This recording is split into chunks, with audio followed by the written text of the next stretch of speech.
Let's go. We just had some technical difficulties. Hold on, I'm gonna switch my screen in a little bit. Need to set up properly here. How's everyone doing? Guillaume's in the chat. How's it going, Guillaume?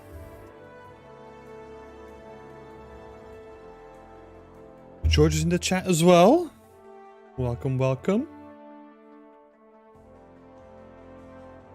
How are you both?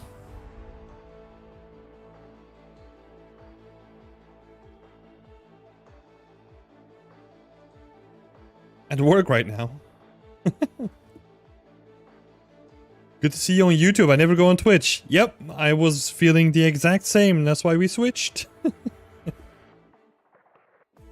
It just didn't make sense any longer. Even though I was trying hard to still, I don't know, go the Twitch route, but doesn't make sense.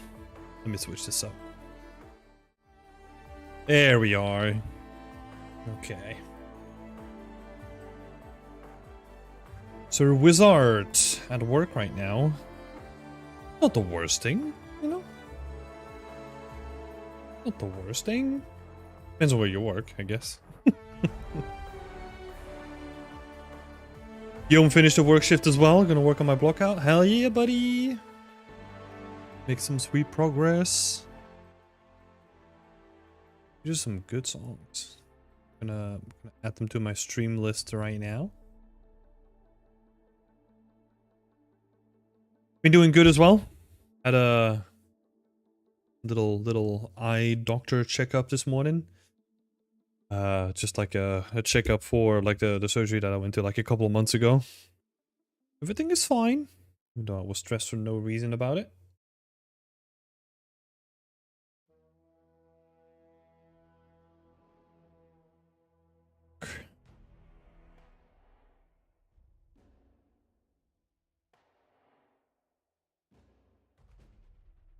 You work in production. If you're drinking a Red Bull, I might have produced it. Oh, okay.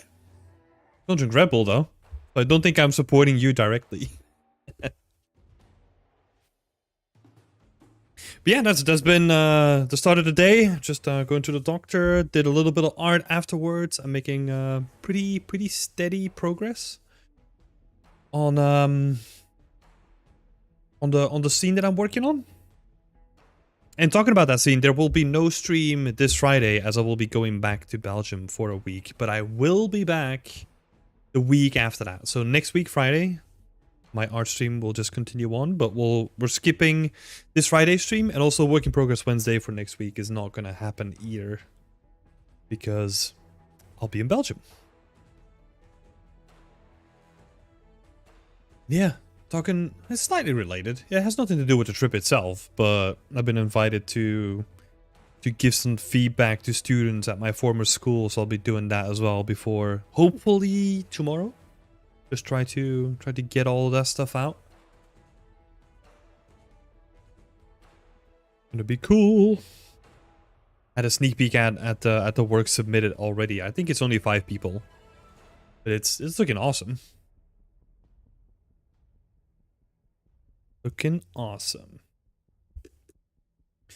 All right, so if we have new people here, I'm just gonna give a reminder like every, I don't know, half an hour to an hour or something like that, that if you want to say something or if you have like a question about anything I'm saying, feel free to give a shout and add your own feedback as well. Let me know what you think about the work on stream too. The stream here, the work on stream is all from community members. So this is for the Beyond Extinct community, where this is basically just like a weekly event where I talk about like all the cool stuff that they've been working on and seeing if I can help it make a little bit better, you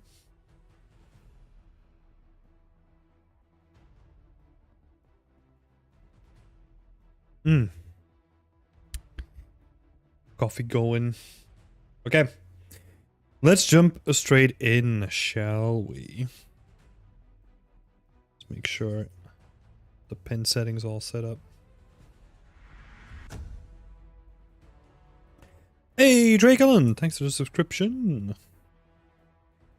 So, first one we have here is from Andrew Little. Let me see if there was some additional context in the Discord chat. Might as well bring it up. So, Andrew Little. Just gonna scroll all the way down. Any areas that aren't translating between the concept and 3D? Any areas I might have overlooked and are coming across sloppy? Maybe even things I should keep in mind with the topology, since that is not my strong suit at all. Okay, fair enough. So we got the translation from the 2D concept to the 3D that we're going to be taking a look at. Then also some areas that might have been overlooked, and also just looking at topology in general. That's why we have this little screenshot here. Yeah, let's do that first, right? I think the topology itself looks pretty solid, you know? Minor stuff here where there's like a weird missing edge. The main thing that that you need to watch out for when you're working with curved surfaces is that you keep them nicely curved. So I'm looking like this central piece is looking freaking awesome, right? I can't really see anything missing with that because that curve like is nice. But it seems to me that you've tried to add more geo to this curve because it might have been like a bit too low poly. You can kind of see where it's like hitching. Where this segment that you added in is not contributing to the silhouette, right? I think there are tools for that. Maya has set edit edge flow, I think. So I'm just gonna make a note here, right? So watch for smooth edges. Hi Avi, how are you doing? Welcome to the chat and happy to have you here for the first time. Watch for smooth edges. Right? You kind of want to smoothen that out a little bit because now there's like this weirdness happening where it only changes like the curve like every 2 sections, where it should be like all the way through and have like a nice and smooth curve. So a couple of tools for that. Yeah, so that's exactly it, right? Like Sir Wizard, but I think, correct me if I'm wrong, is this Max or Maya? It's been ages since I worked in both of them. But I think this is Max. That's why you need to probably look for a tool. I might be wrong on this though. It's been ages since I worked in Max or Maya.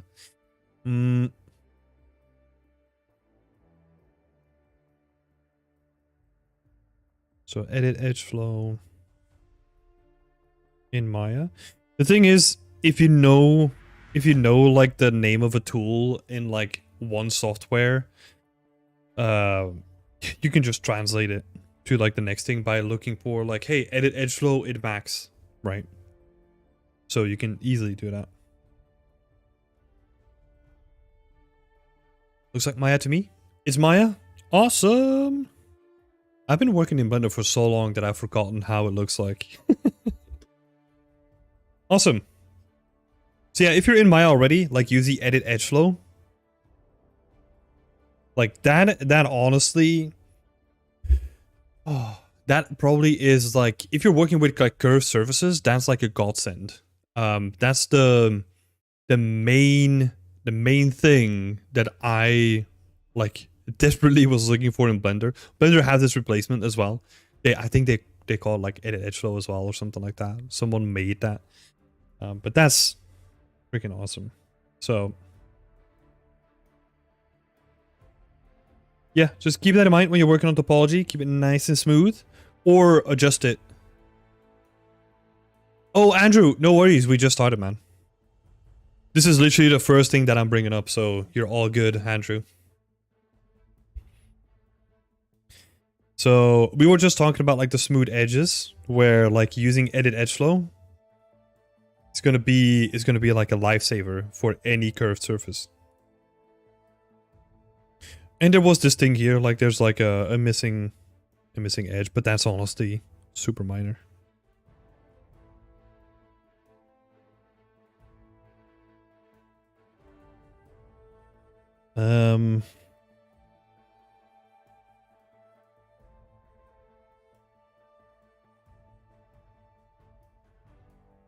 Yeah, let's have a look. You're dealing with a lot of curves, right? So the main thing you need to watch out for is basically the rule to keep in mind is if it doesn't contribute to the silhouette, you can remove it.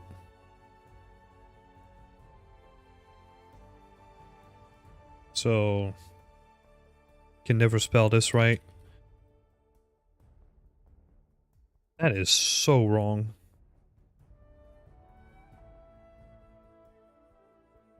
So if it affects the silhouette, like add geometry. If not, remove it. So I'll give an example here, right? If I can find like a good one that is very clear. For example, this one here doesn't really add anything to the geo, so you can easily just remove that one. As an example, right?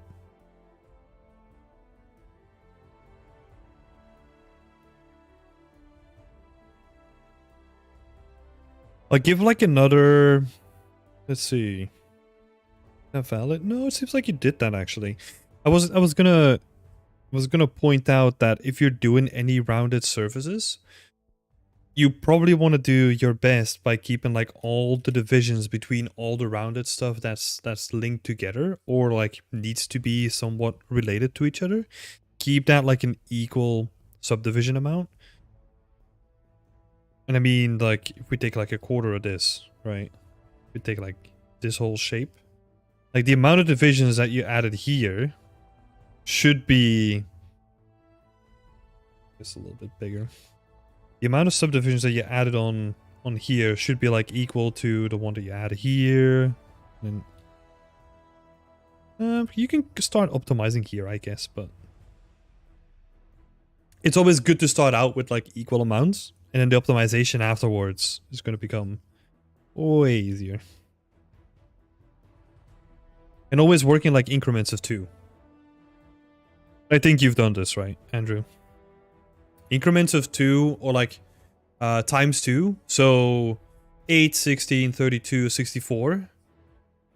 That's just gonna make it way easier to like optimize later on because you can cut like the in-between support edges way easier. If you're dealing with an unequal amount or like with a... There's a word for it, but I can't think of it. But like if you're dealing with like 3 edges, or if you're dealing with like 7 edges, for example, that's gonna be trickier because you're gonna have to like readjust some of the edges.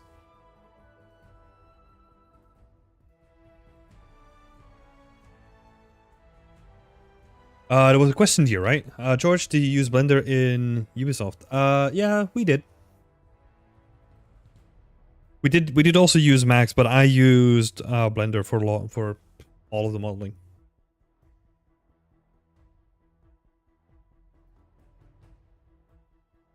So equal amount of edges, right? That's kind of the stuff that we talked about.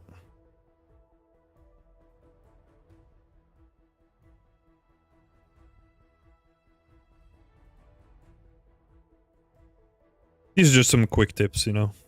Not necessarily related to what you're doing, Andrew.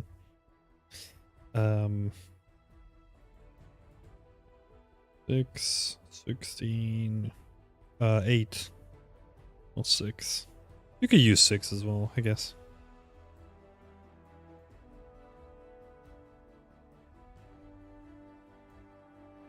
Definitely have a habit of over-optimizing too early. Well, it's not a bad thing, right? I think it's easier to add geo to something later on, especially if you use like the edit edge flow stuff. That is going to be like a life changer once you use it. Because you can literally select like the edge that doesn't match the curve and then take edit edge flow and it will fix it for you. So good.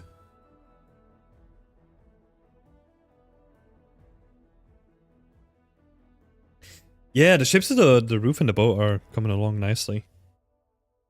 But honestly, yeah, the rest of the topology looks pretty nice. You might have to watch out with this kind of stuff, right? Where like geo is like super closely overlapping. You probably want to push that out a little bit more. Kind of like you're doing here, right? That's a good example where it adds like an actual bump onto the surface. We have to boost your algorithm chances and I'm away. Thanks, Sally. Appreciate it. A lot of studios these days let you use whatever software you want, as long as they put it through whatever package. Yeah, exactly. That's what we had to do as well, right? Like for us, that was Max. Where, yeah, we had a tool built by a colleague of mine, that allowed us to move stuff from Blender to Max easily, and then literally Max was just like a one-click thing. Like it was just to get it into the engine.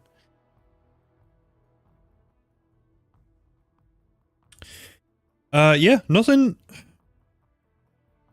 Wait, hold on. Before I say nothing,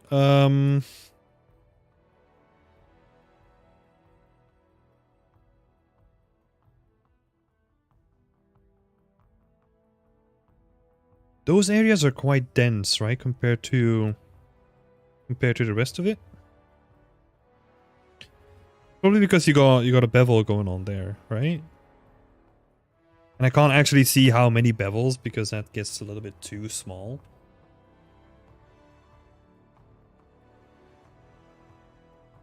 But the reason why I say too dense is the best way of looking at this is you take a step back, you look at the entire model, and if it's roughly the same amount of edges per surface area, then it makes sense, right? Like when if you have, let me draw like something quick. Like if you have like your entire object, which just has like this amount of edges, but then there's like one rounded surface that has like a ton of edges on it. It becomes a question of like, okay, is that really necessary, that detail?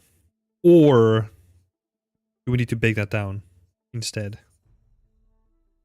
And the same can be applied here, right? Where you have like a high density.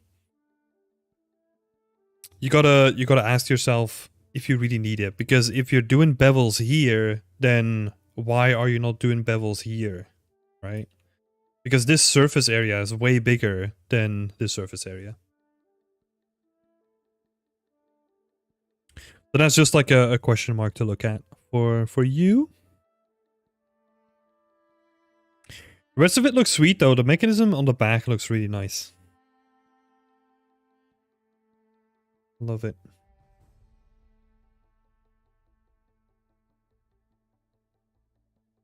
Yeah, exactly. Because you're using trim sheets, right? If they have like a bevel built into it, like that's the one that you can use.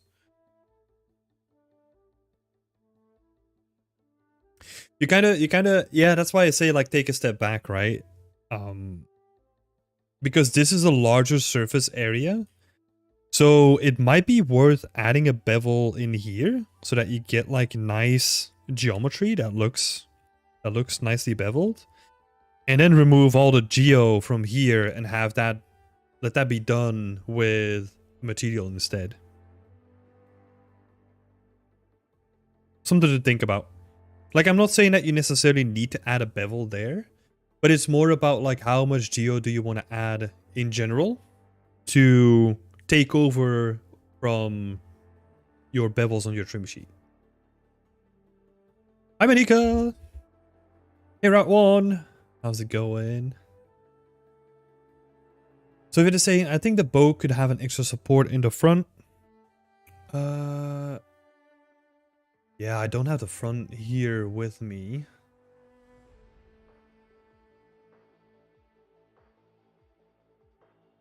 It depends, right? Like, I'm looking at it. It looks pretty nice. Just in general, I'm not seeing any, like, when I'm looking at topology, I'm mostly looking at, like, if I can see, like, jagged edges caused by geo.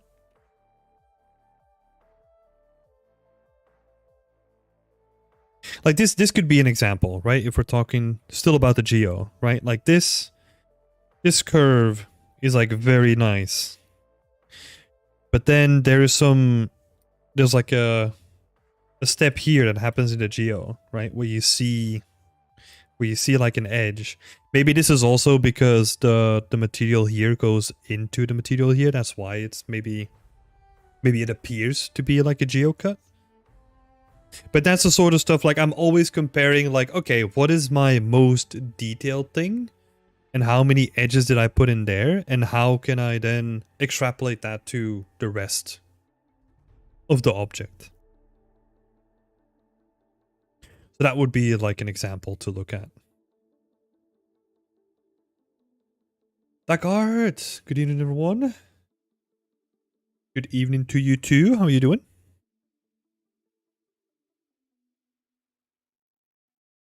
But yeah, that's it on the topology, unless I come across something here, right? It kind of... Yeah, I think if you fix the edges that you have here, where there is a cut here, right? It's just not contributing to the silhouette, and that kind of gives it this, like, jagged approach, or jagged feel. That's an easy fix, though. And maybe it would be worth beveling this edge, since it's so big.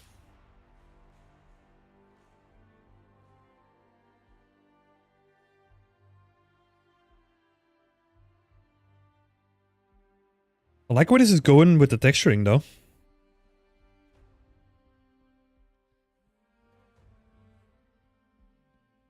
Definitely looks clean.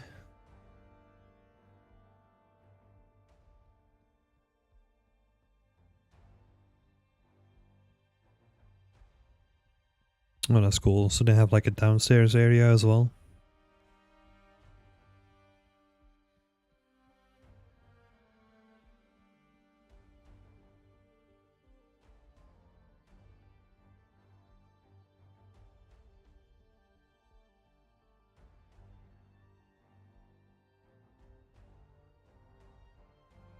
Oh yeah, you can even see here on the roof where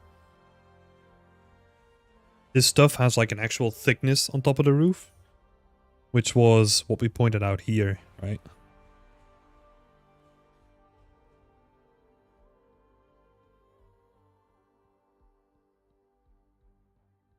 Yeah, the rest of it looks good though.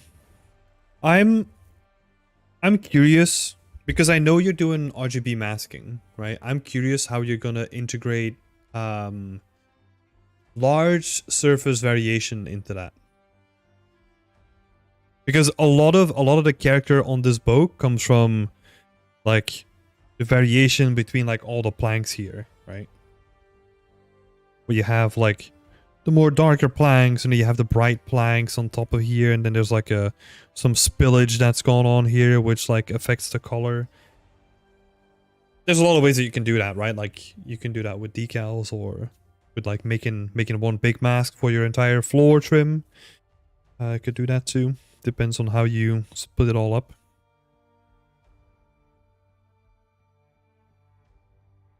Yeah, let's see. We talked a little bit about the topology here, right?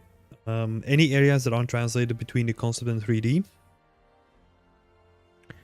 I think honestly, you got the main shapes, right? It's more about like putting all the detail in now. And that's what you're working on anyway, so...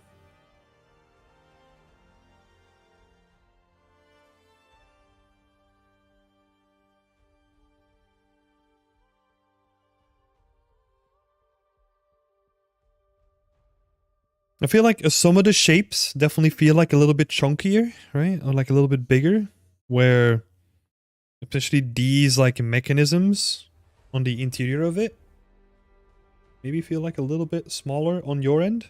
Like it doesn't feel as like weighty and impactful.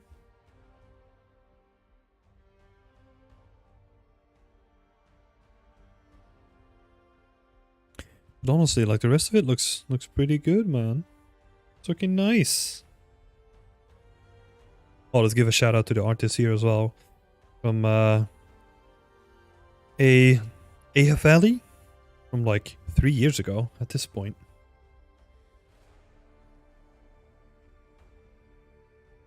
And yeah, any areas that kind of feel sloppy or might have been overlooked. Oh man, I think you're doing a good job. Just keep at it. Keep at it. Hey Bikes! Hey Peterlin! How are you all doing? Welcome to the chat. Let me see here. So, my thought is that letting the RGBA mask do a lot of the heavy lifting for the macro detail, then decals for heavily focused, high focus visual areas and storytelling details. Yeah, that's a good shout. That is a good shout. So you have like a big RGBA mask for like all the wood then. I'm assuming, right? You can't wait to add all the storytelling details? Oh yeah, I bet. It'll be so good. All the wood and metal. Oh, okay. Cool. Yeah. It's good, man. I'm looking forward to how that's gonna turn out. It's a very interesting concept as well. Definitely picked a good one. Yeah, cool. Thanks, Andrew. Thanks for putting that up. And best of luck. Looking forward to how this is gonna progress, my man.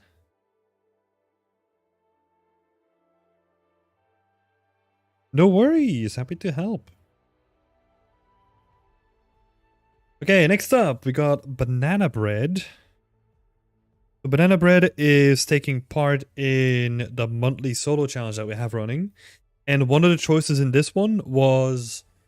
oh god, I forgot the other two. One was like a medical pack, and then this was like the harder choice, or like the wild card option. And this is a Sten MK2.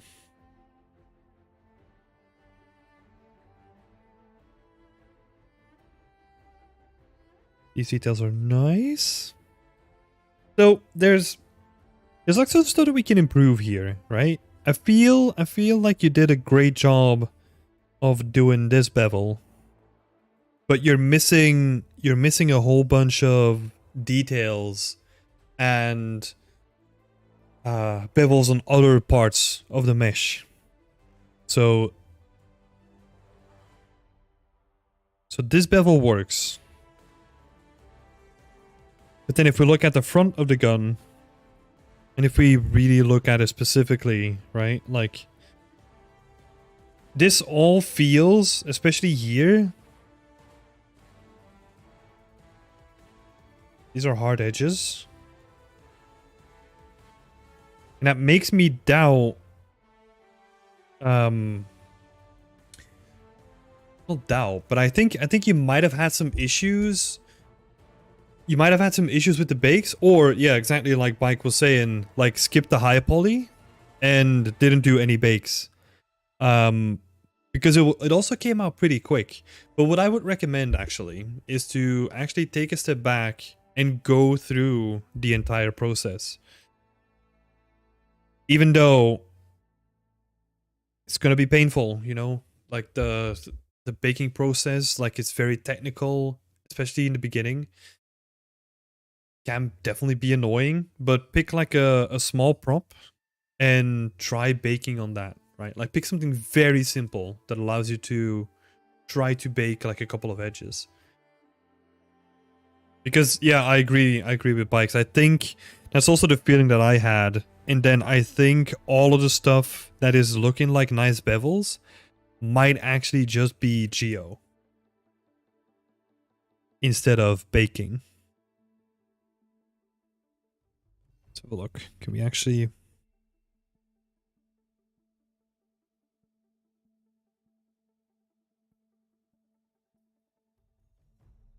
There's no good way of telling it, right? Let's have a look. See, it's kind of the same here as well, where back of it, like you have all these hard edges. I think this decal is just floating on top of it. Right? Because you got some transparency stuff going on here. So yeah. They are Geo, yes. Oh, okay. Good to know, Banana Bread. So yeah, I don't know if you were here before, but I would recommend like something very small and trying to go through like the baking process.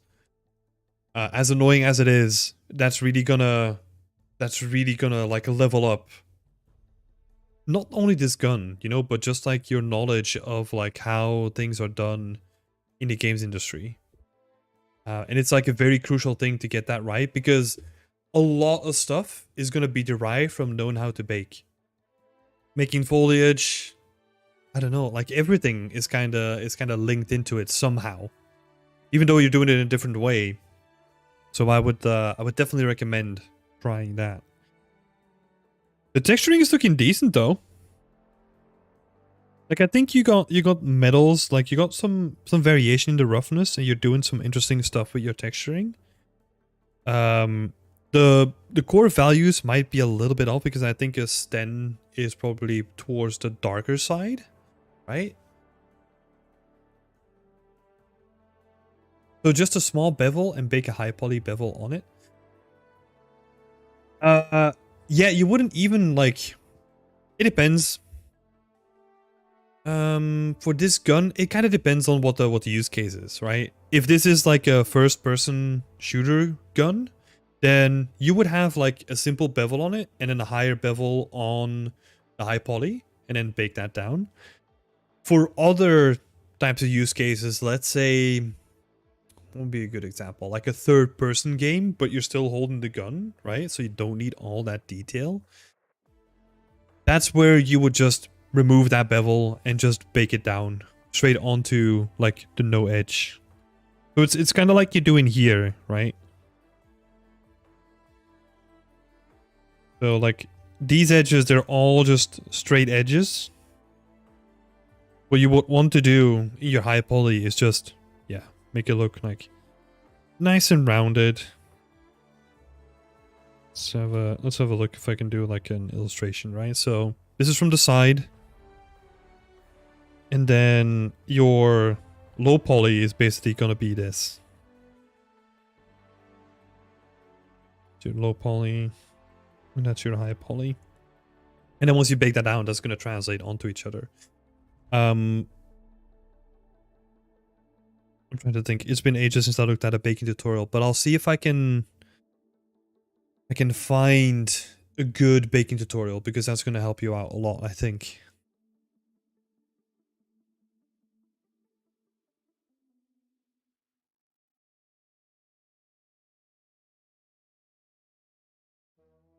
Yeah, honestly, like I know that we focus a lot about on the baking, right? Because that is like a core technical skill that you need to have as like a game artist.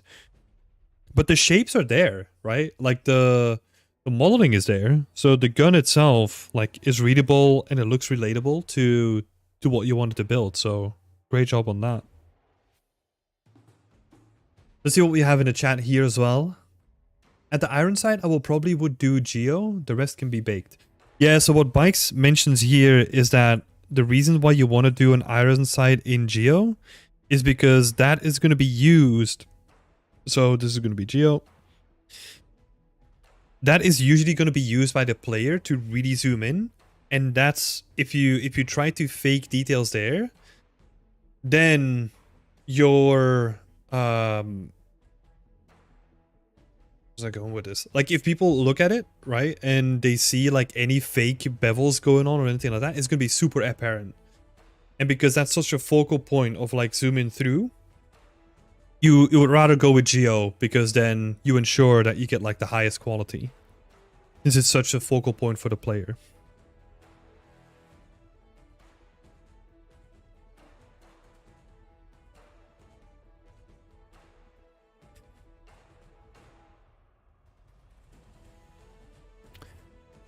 The bottom left image, the scratches seem a bit all over the place.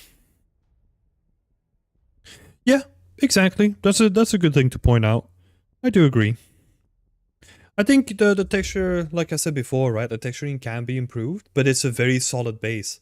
I think if I don't want to spend too much time talking about it because I think actually in the terms of skills that you would probably want to learn, probably baking first and then texturing on top of that. You're definitely right though. 100% George. I would try to think. Yeah, George is bringing up some good stuff here. Try to think how each part gets scratched over time and like where you interact with a gun. And that's going to give you like a lot of logical detail.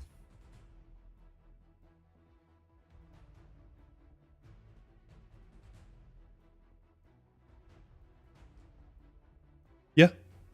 Yeah. Very good stuff brought up by bikes as well. Just optimization, you know.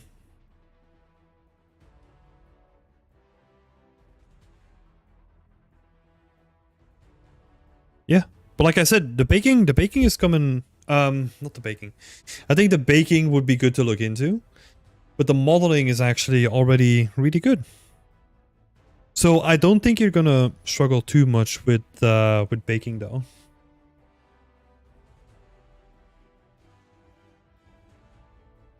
So if I would give you like a list of stuff to look into, right? It's baking first on a small prop.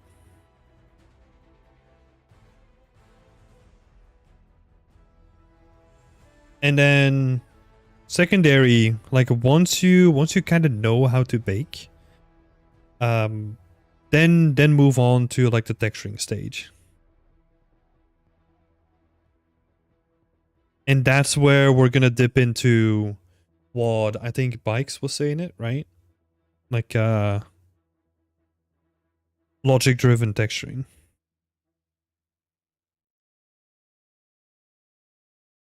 Where you think about how this is used and how you would interact with it. And that will give you like a really good insight on where you need to put details and what layers you need to do. And usually this begins with manufacturing, right? So kind of going from, okay, the gun was clean at some point. Like, how did they manufacture it?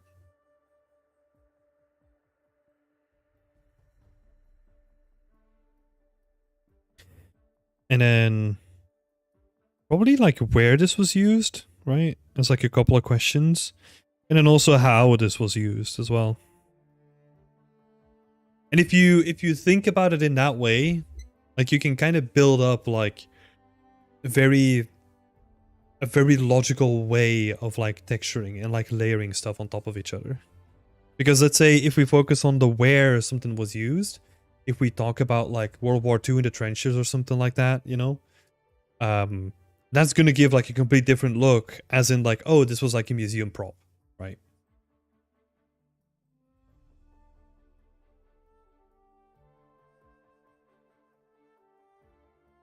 Um,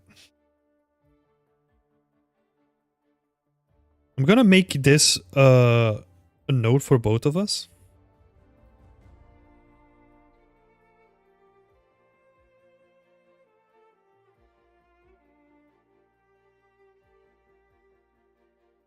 So just looking at a baking tutorial. I'll see if I can find one after the chat as well. And thanks for putting your stuff in a chat, Banana Bread. I really appreciate it. And honestly, keep up the good work. Like the stuff that you're putting out. Like even I think even Scott said this to me. Like just putting out like a lot of work, you know, and that work and the constant repetition is gonna really like increase the output, you know. So just keep that going. Maybe consider baking in marmoset if you can. It's much better. No, it's optional. Not at this stage. Like if you really want to go into like very high quality weapon renders, you know, at like a later stage when you want to really get all the details out of it, yeah, for sure. But I don't think it's necessary.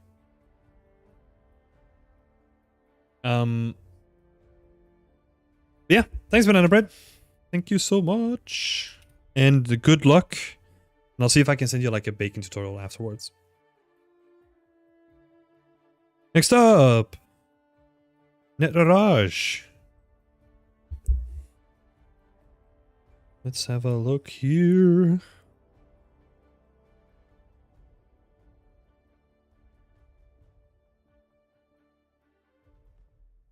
Look at my stylized stuff where I don't bake anything. I would say even, well, it depends, right? Like if you, it's difficult, right? Because I think even for stylized stuff, if you wanna, I'll give you a caveat, right? Like I'm always talking about like setting yourself up for the broadest potential of getting a job with the broadest option of like where you want that job to be, right? Or for which studio you want to be. So let's say you're a stylized artist. I would still recommend baking because there's so many studios that do it in stylized too, right? But that doesn't mean that you can't create good games without baking, right? There's some beautiful games out there where people just use gradients, just basic gradients, you know, just one texture for an entire game. Very valid too. So that's just like a little caveat. Like when I try to give feedback to people, I'm always doing it out of the assumption that they're looking for like the most amount of opportunities, right?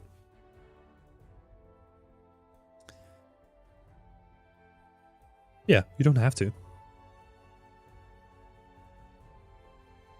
Totally fine. Didn't mean to call you out like that either. That was more like a general thing, you know? Peter Lin, how long would it take you to make this kind of weapon?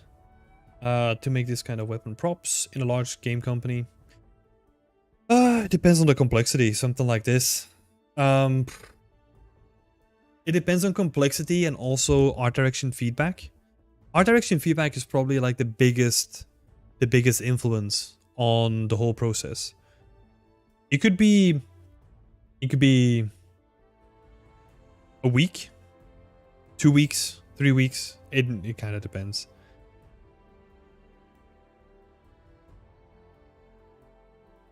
Kind of depends. All good.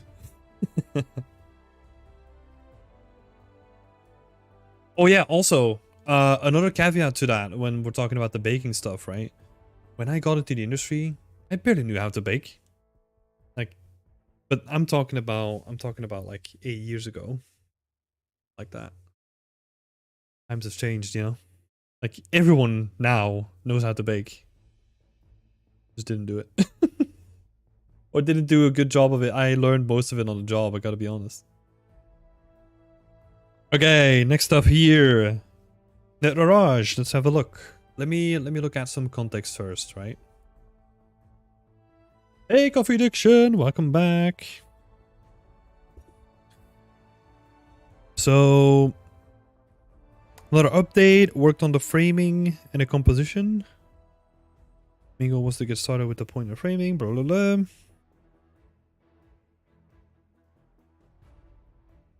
Oh, okay. So you did bring up, since I've started with the framing in framing the environment and the composition, I would love to hear your feedback on it.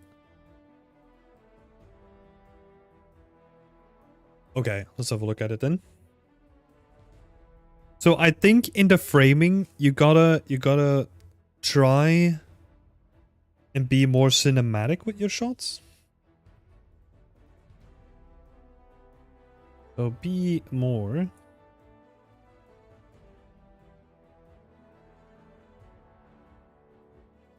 cinematic.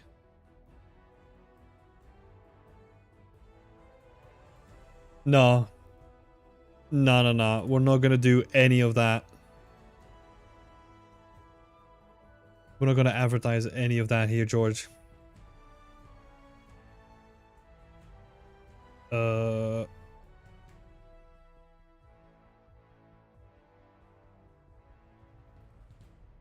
Thank you.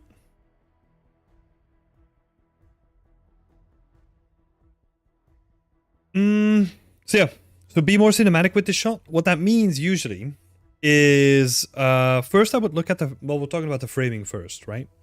So that means cinematic shots, they usually have like a wider aspect ratio.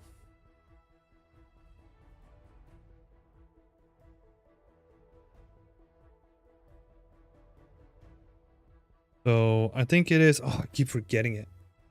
Like I usually just what is it? Hold on, let me let me give it a quick look. We even have like an emo from it, I think.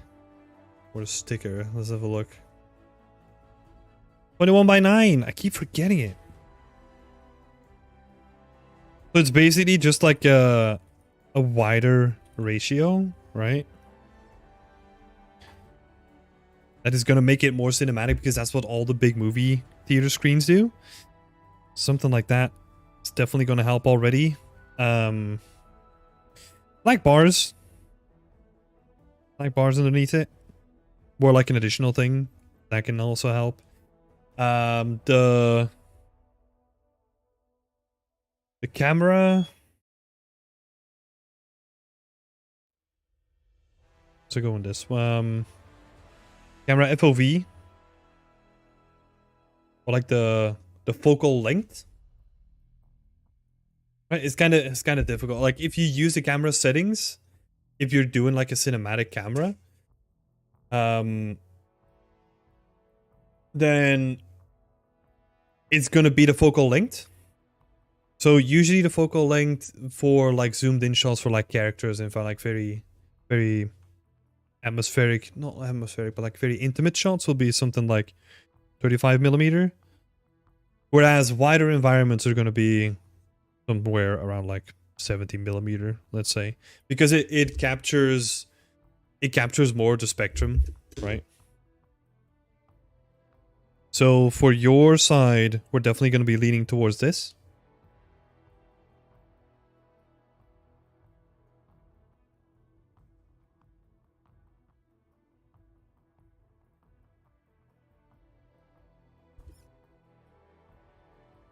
I think that's also already going to help. Then when we're talking about the actual framing of it, there's a couple of things that I want to bring up, especially with this shot, is if you're doing the approach of having like a wider shot, right? The golden rule is going to help you a lot, where you divide your frame like in three pieces, vertical and horizontal, and then you try to put your things on like one of the points or like on a line as well, which is kind of what you're doing here. The only issue that I have with it is that it's taking up too much space of it. Like I feel if you want to present it here, it's probably going to be better looking if you make it somewhat smaller in the frame as well. I think the interesting, or not the interesting, the difficult thing here is going to be making it look realistic.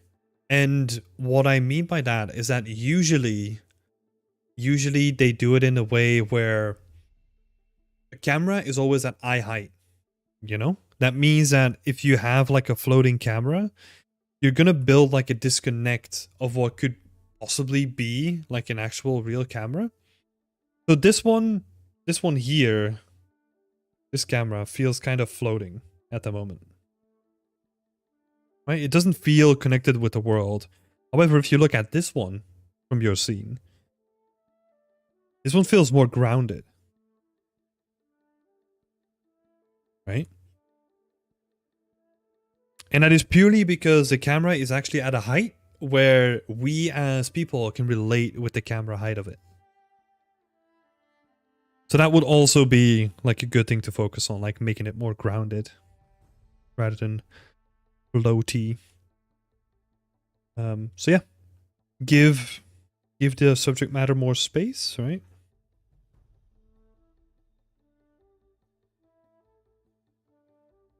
Give more space plus rule of thirds. That was it.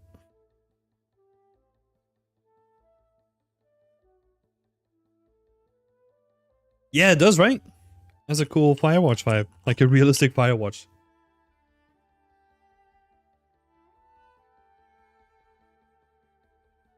Jamie Cooper, thanks so much for doing that. Yeah, Jamie Cooper is totally right. So you can join us by becoming a member of either YouTube or Patreon as well.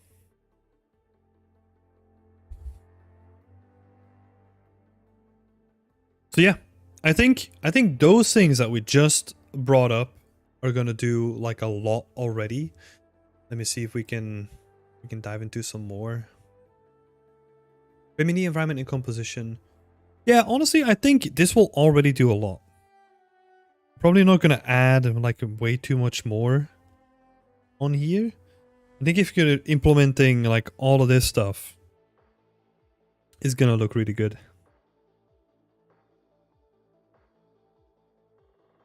You gotta, when making it grounded, you gotta watch out for like this, right? It also has a name, I forgot it. I think it's like intersections or something like that, where like something is so close to intersecting with a frame that we as humans are like made uncomfortable by it. That's why I usually give like a bit more space on the frame as well.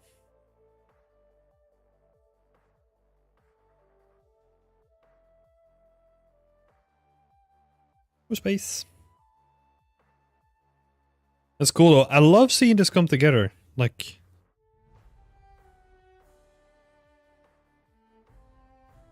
gonna be interesting to see how you're putting like all the details in there as well.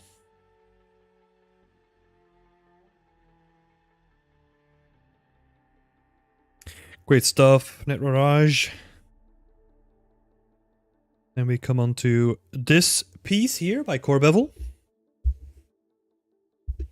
Awesome looking piece already. I'm not gonna have too much to say on this.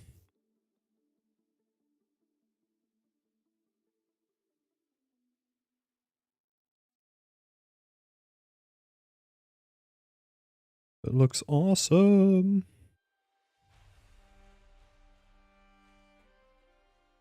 Great presentation as well.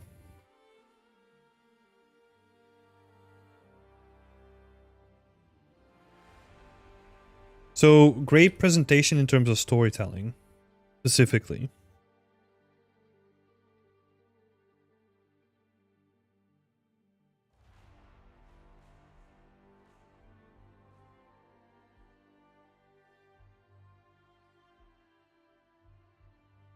Sia's here! Hey, Sia! So yeah, like, I love this kind of, like, storytelling presentation. So yeah, this is just really good. The only thing that I can really bring up here is watch your aperture of your camera. And the aperture is going to control the depth of field.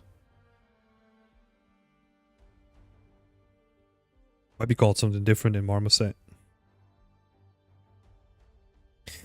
Because this looks amazing, right? Because this is all in focus, as it should be. But I don't like that this stuff is all just unfocused. Or even too unfocused, you know?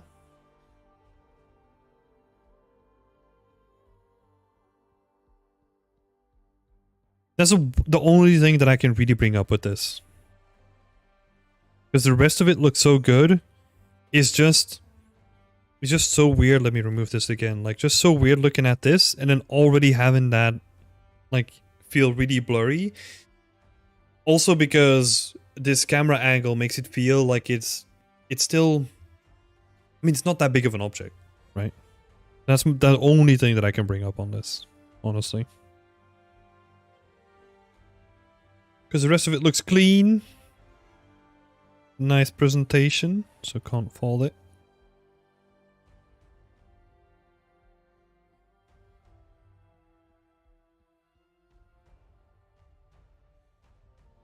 The edges stand out as well. You're pretty nice. You got this like nice rim light.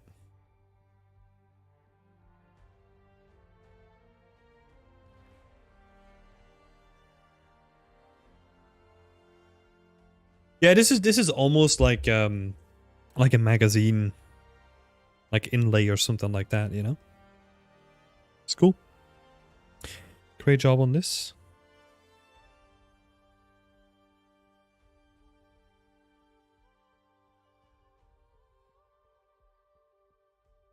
Yeah, honestly, the only thing that I can bring up on this is the depth of field thing. Kind of bothering me. Rest of it looks so good.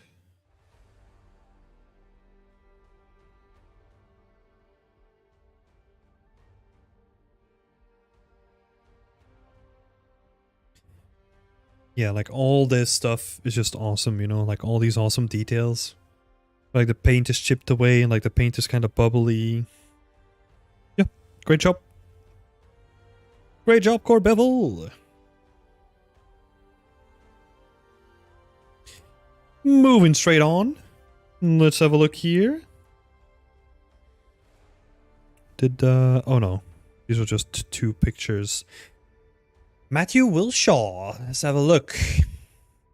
Egyptian tomb interior. And I think I asked him before the stream what to focus on. So let's have a look.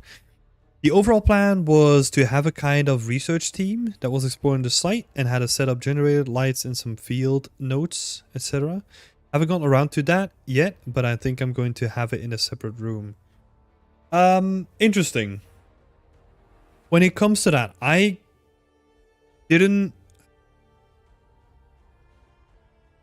don't really want you to make like a separate room. Because I feel like all the stuff that's interesting is going to be here. Right? Like, this is the interesting stuff. Like, if you put something worth investigating here.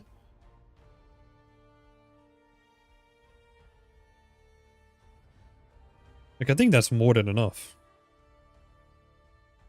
Right? And then you just have, like, I don't know, like...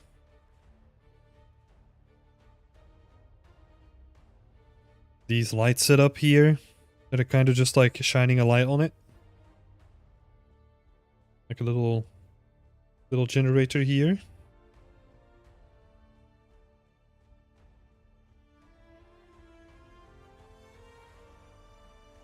You can do the same on the other side with like a bit of asymmetry, you know? Maybe this is like the research station where they have like, I don't know, like a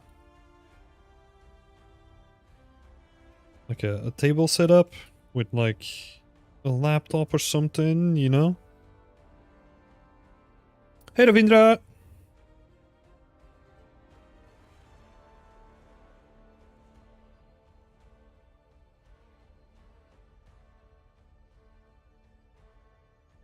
Yeah, you can do some cool stuff with it, but I don't think you necessarily need to strip it off to like a different room, you know? And if this feels like too packed together, what you could also do is, because I know that the room is actually bigger than just this, right? You could take the camera, pull it back a little bit so that you see more of the room, and the room is just more set up as like a research station. That could be cool, honestly. And then you can create like a lot of interesting stuff happening. Just in the room itself. Because if we... I think the room is like roughly this shape, right? And then let's say the back of it, like this is where you have like the little tomb section.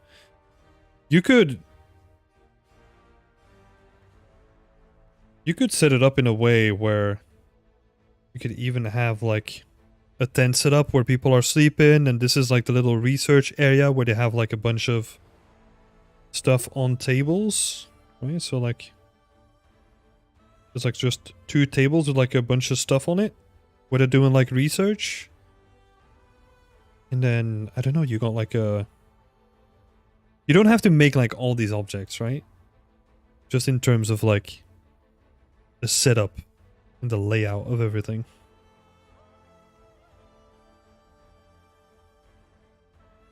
And this could be like a light over there. Then you got some cables going on. You could do like a bunch of cool stuff with this, honestly.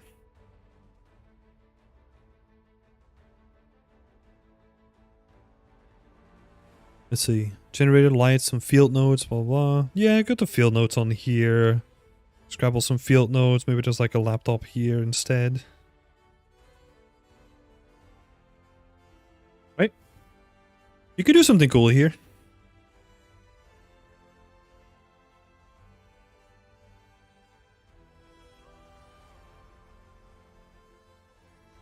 You can do something very cool.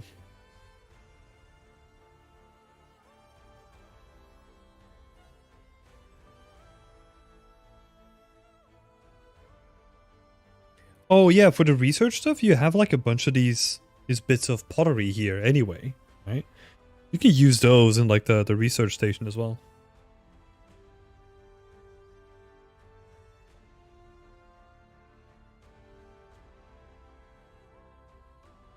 I think what's going to be important is what are they researching, right?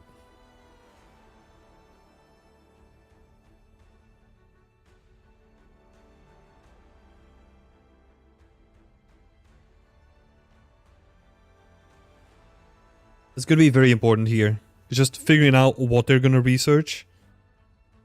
Because now you got two cool looking statues and you got like a bunch of candles going on, but we don't know really what the focal point is going to be, right?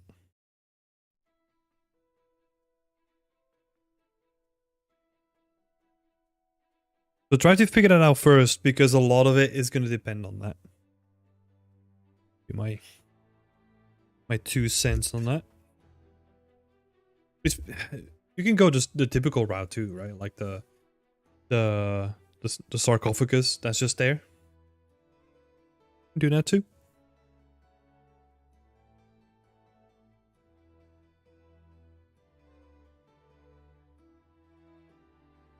Yeah, I think the idea is there for sure. Just looking forward to what you're gonna do with it, Matthew. Let's keep at it, man.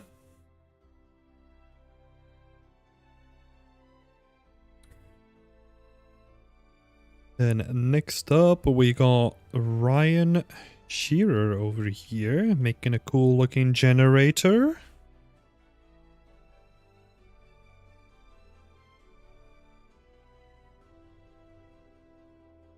Let's see if there was some additional context with this one before we dive into it.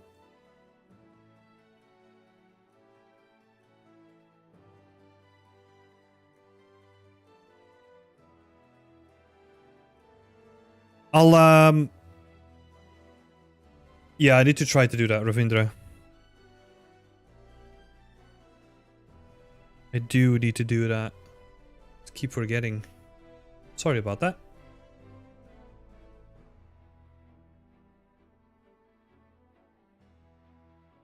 Let's do it first. Let's switch it up a little bit. I don't think Ryan is here. George is here though. Okay, so let's do the community members first. So George is in the chat. I don't think Smoogle is here. Subham is not here, I think. And then Ryan is not here. Let me make sure. If you are here, feel free to shout out. If you're here, Ryan, Subham, or Smoogle, then I'll do you first as well. Do your work first.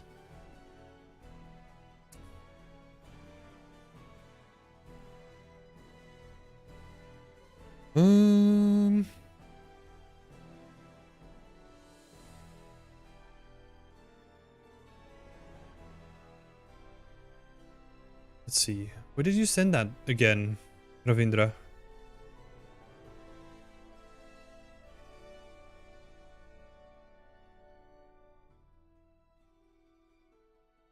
Where did you send your ArtStation link? Hey, Second Shadow, thanks for the subscription. And Walikur as well. Thank you so much. I really appreciate it.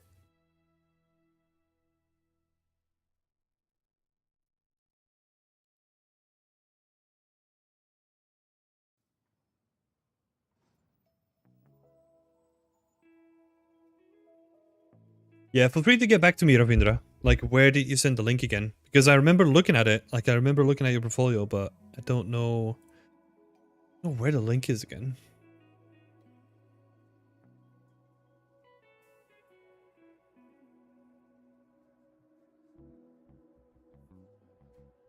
It's not in here. Interesting. Not Discord, right?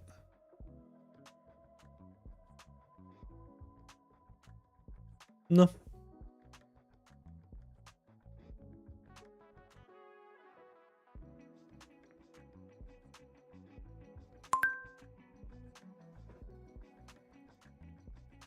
Okay, thank you. All right, first we're gonna do Orion then, and then we're gonna switch on to your stuff, Ravindra.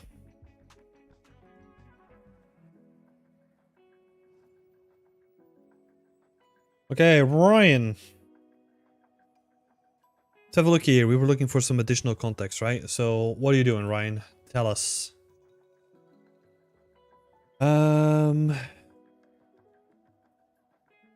An impacts generator. Focusing on a high quality prop. Trying to really push myself to create hard surfacey shapes. This is not the finished block out, but it's getting there. I want to get feedback on the early stage to ensure that I'm heading in the right direction. Feedback is more than welcome. So basically just on shapes and all that stuff.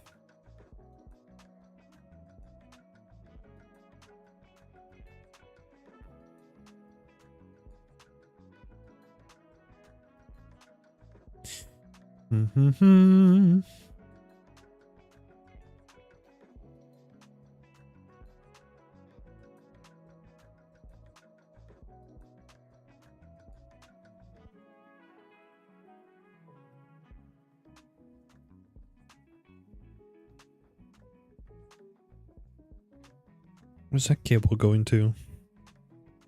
Oh, there's just like an exhaust or something? Like a heat exhaust? Interesting.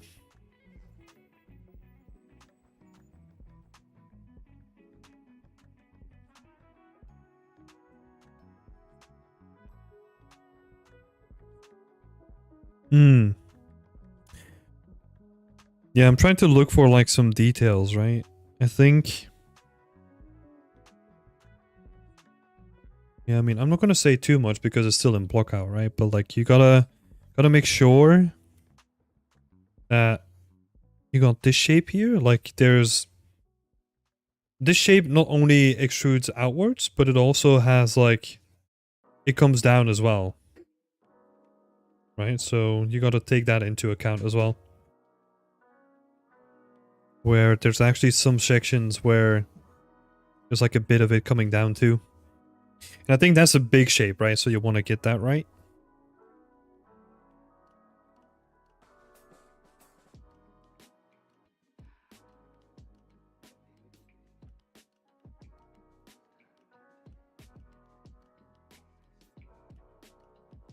Yeah, and if we're talking about details, let's have a look here. So you have a lip here, and then it actually goes down a little bit, right? So also something to be aware of. That these two are not at the same angle, because probably this shape also slots into that shape as well. So the larger shape actually has a lip where the smaller shape goes into. So you would try to reflect that here as well.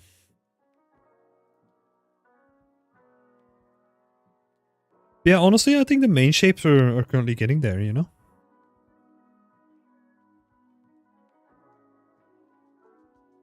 Like the proportions, they feel decent.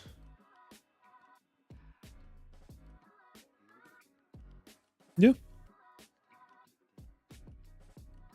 Has a good feel to it already. I think just keep working on it, right? There's not too much that I want to add right now. Nothing that really stands out, you know? Just keep on adding the details, and I'm looking forward to how that's going to come out.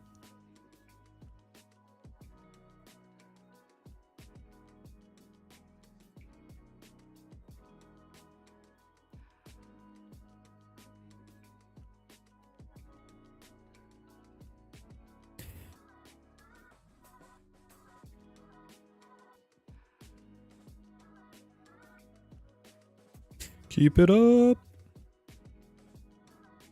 Let's go. Okay. Let's have a look here, Ravindra. I'm just gonna pick your latest work. And then I'm gonna add that to list here.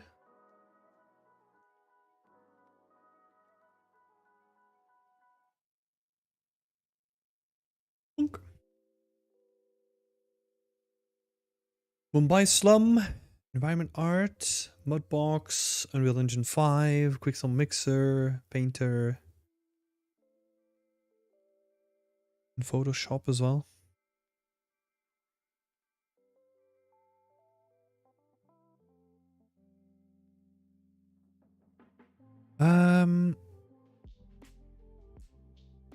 Okay.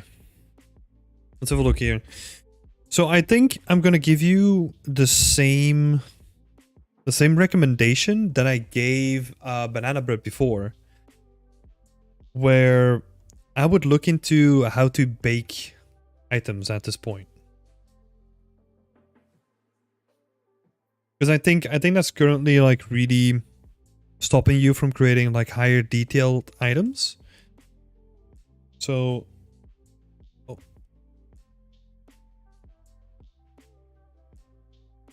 baking, high to low poly. Just to give like a quick recap, this workflow, why we call it baking high to low poly, is because you're gonna start working with a high detail mesh, and you're gonna then bake down those details onto a lower polygon mesh, so it's gonna have less density and it's gonna be more optimized for game purposes, right? So I would really look into that, because that's also gonna get rid of pick out a good one here.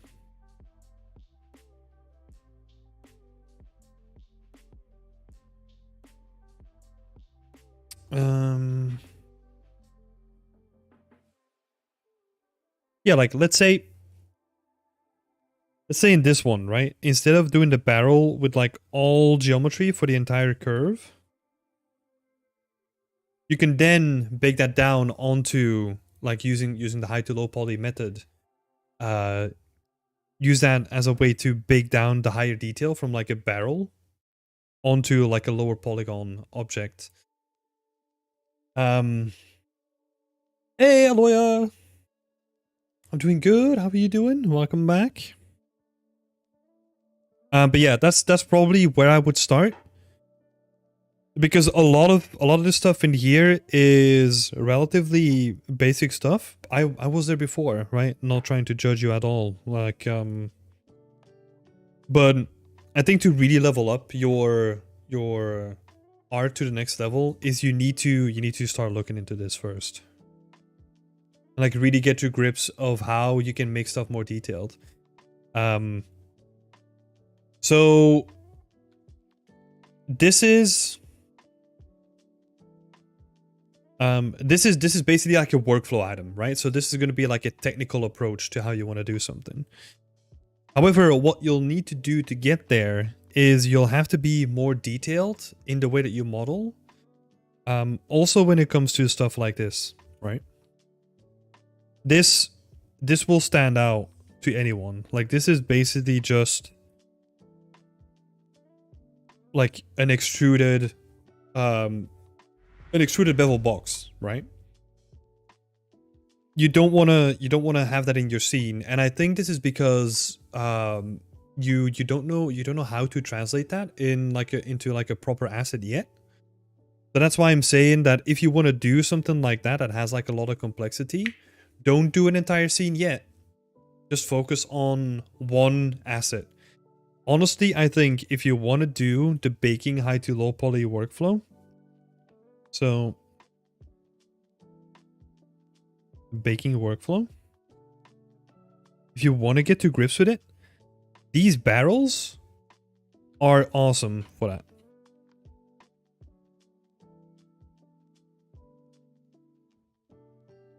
Because they can just get you to grips with like the whole process, right? Which is making a high poly, then extracting a low poly mesh from that by just optimizing it, right? So you're basically duplicating the high poly mesh, and then you just strip out some of the edges on it until you have like a low poly mesh.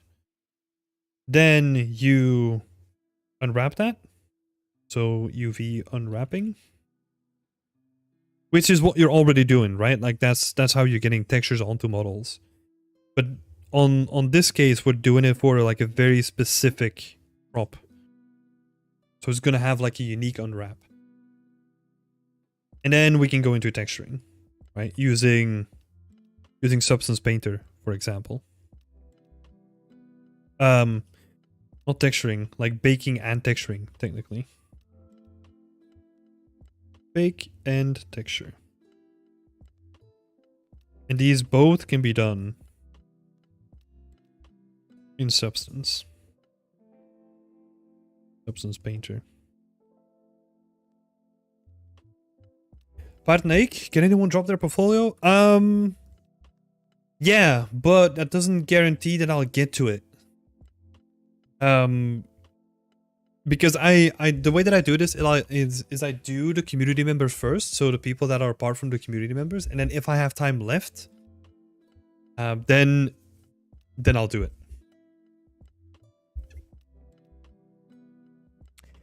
So yeah, I would start there first, and then also while maybe that's a good way to start, right? Like just try to get that looking good, and then once you kind of got to grips with that, then I would just purely look at like modeling something more complex than what you have in this scene currently.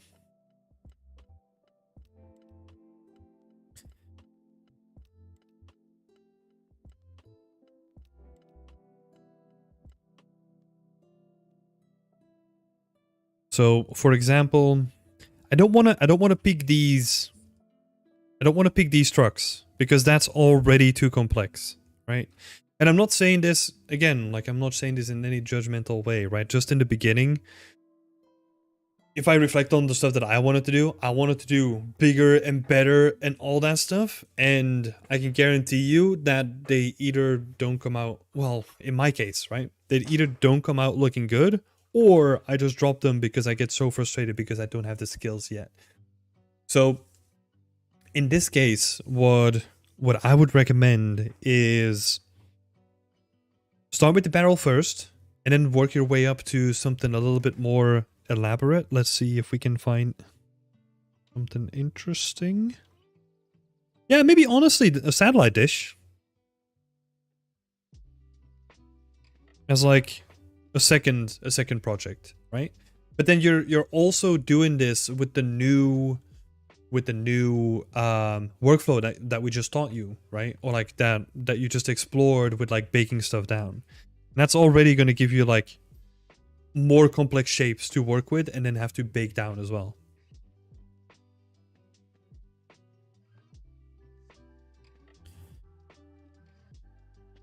Yep. And I think once you get those skills, once you kind of know what you're doing with that, you just have to practice, keep using them, and apply that to like a lot of the objects. I'm not going to say a lot of the objects here because an environment art creation is not only made with unique assets, right? So the stuff that I'm teaching you here is basically going to open the door to like a whole new way of working and the workflows that you're going to be using when you're going to try and create environments.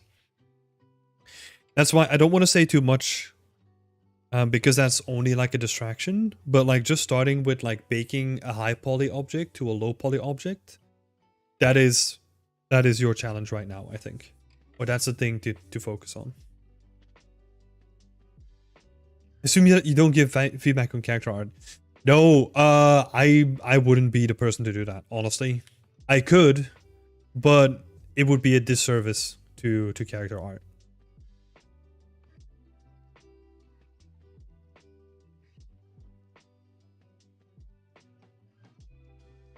Yeah. Yeah, Ravinder, I mean, so what I'm seeing here is that you have a passion, right? Like you are very passionate about like making really big environments, and the complexity is already there, right? But complexity in this case, or like scope in this case, doesn't mean that it makes you more hireable, right? So again, what I'm trying to do here is I'm looking at it from like a game industry way, and I want to get you in like a position where you can work for a company, right? So this is step one, the baking workflow. After that, you can look into using that knowledge for the next step, which would probably be trim sheets. Yeah. Keep it up, Ravinda. No worries. Like that's the thing, you know. Like I've been here myself. Like I know what it is like to be at this point, and I know how passionate and determined you are, because that's the thing on display here, right? Like I can see that you got that raw passion for it. So keep at it. You're gonna get there, 100%. Just keep using that.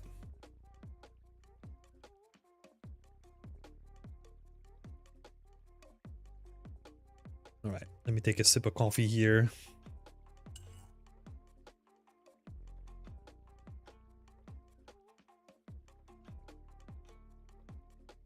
Aloya's doing good. Keep on learning, but a bit slower. Don't really like making technical art. Oh, what are you making? There's a technical art.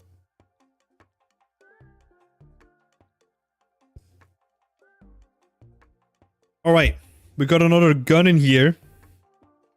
And you know how good I am at looking at guns and giving feedback on those, so it's going to be a quick one.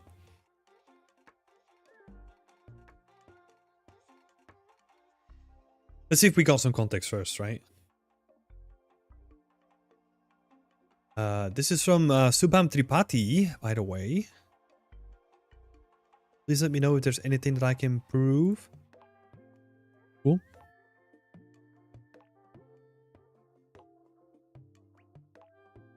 I think at this stage is more about like the proportions, right? And like how well we translated this gun from like 2D to the references to like 3D.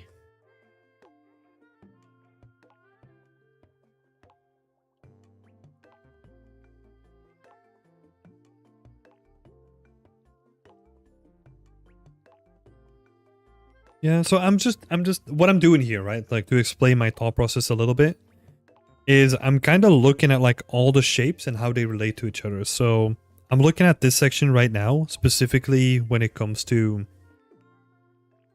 the relationship between these insets and like how much is there, right? And they kind of feel, kind of hard to see here, they kind of feel almost equal. Right? So they kind of feel good here. Maybe have a look. Do we have a better one? Oh, they actually get quite close up to the edge. Interesting. Because that's the thing, right? Like that almost feels like it's an error here. But they actually come quite close to the edge anyway. Then if you're gonna round this off a little bit more, that's gonna help.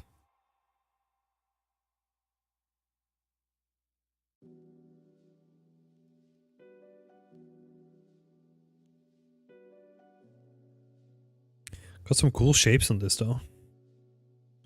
Got this little inset, like jumps into like a second thing. Yeah, no.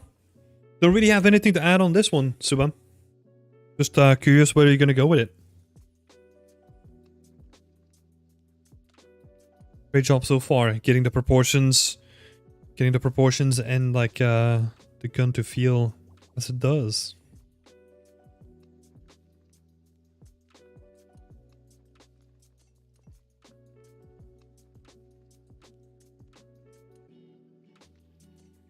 Great proportions so far. Did we miss one? Nope. Moogle! Let's have a look. Okay, so Smoogle made some cool looking materials.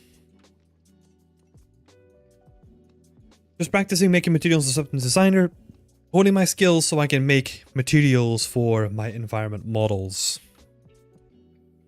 Yeah, cool. It's looking nice. Great little bit of practice. This is definitely going to come in handy. What I will say here is, first thing is you need to watch your height values a little bit.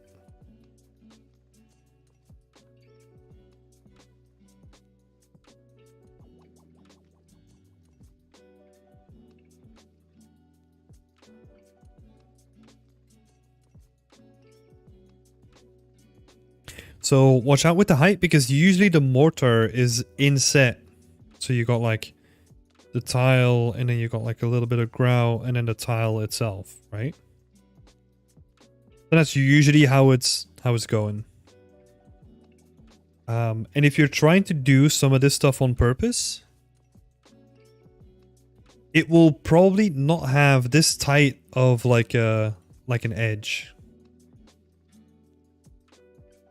So let me show you what I mean by that. But if you have like the grout or the mortar in between the bricks, like if you have that coming out from the bricks, like it's usually not done with such a sharp edge. So if you look at the side view again, like let's say this is your tile, right? Let's make like 2 quick tiles. If you want to have like your grout coming out of it, it's probably not going to do this, right? What it is going to do is you gotta actually pretend what happened here, right? So what happens is that you got 2 bricks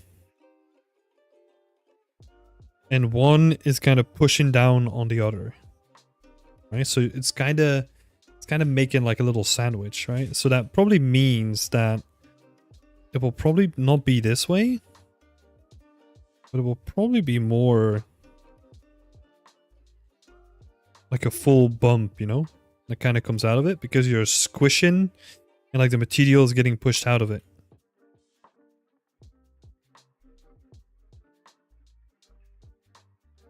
So instead of having like a flat surface on top, so it's going to be more like a sphere instead.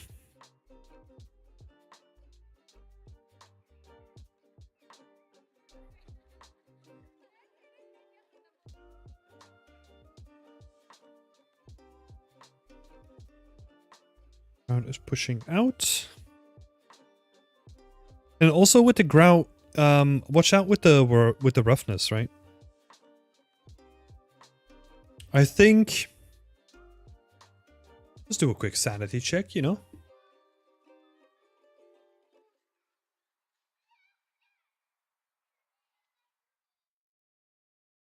Let's do a quick sanity check.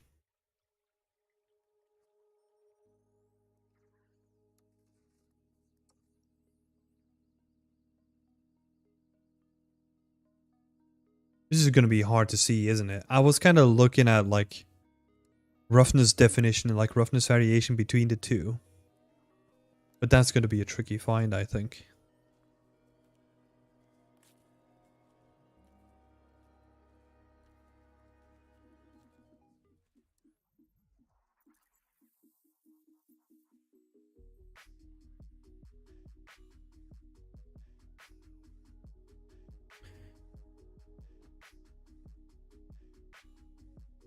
I guess you can kind of see it here. Oh, but that's a PBR texture. Okay. So in this texture, you can actually see that the bricks themselves are slightly more shiny than the mortar and the grout in between them, right? And you currently have the values the opposite way around, where your grout is actually more shiny than the bricks themselves.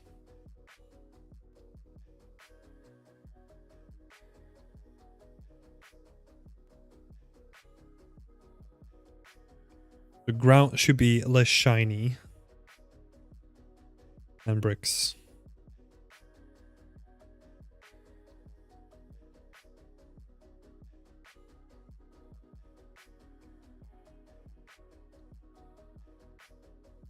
But the shapes themselves are actually pretty good. Like, honestly, from the bricks themselves, they have some nice surface definition. The color variation is also looking nice. But honestly, yeah, shapes.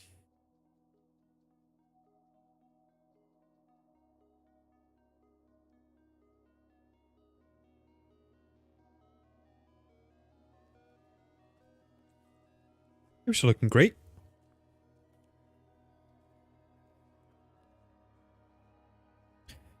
Yeah.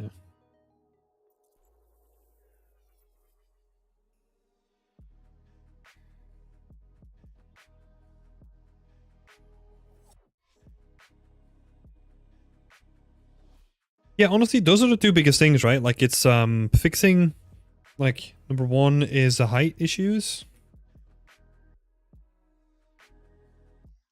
And number two is roughness.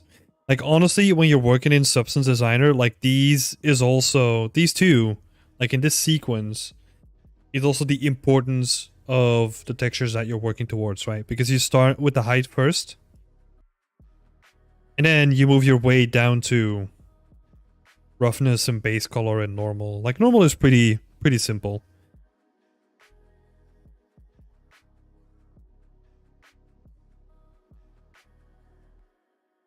Yeah. I think those two things, if you fix that, I think you should be good then.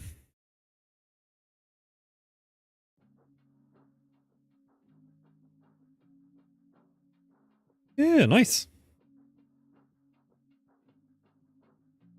Let's see, and that was everything already. Dang.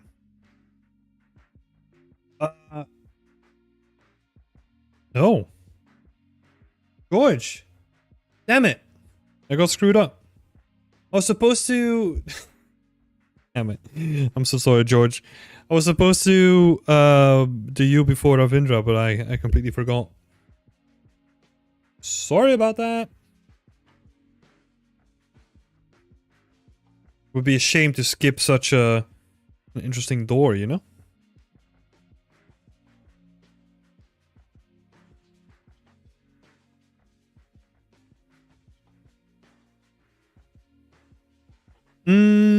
Okay. Context. Context is key. Let's have a look. Oh, damn, you wrote a whole Bible in here. I read it before, so...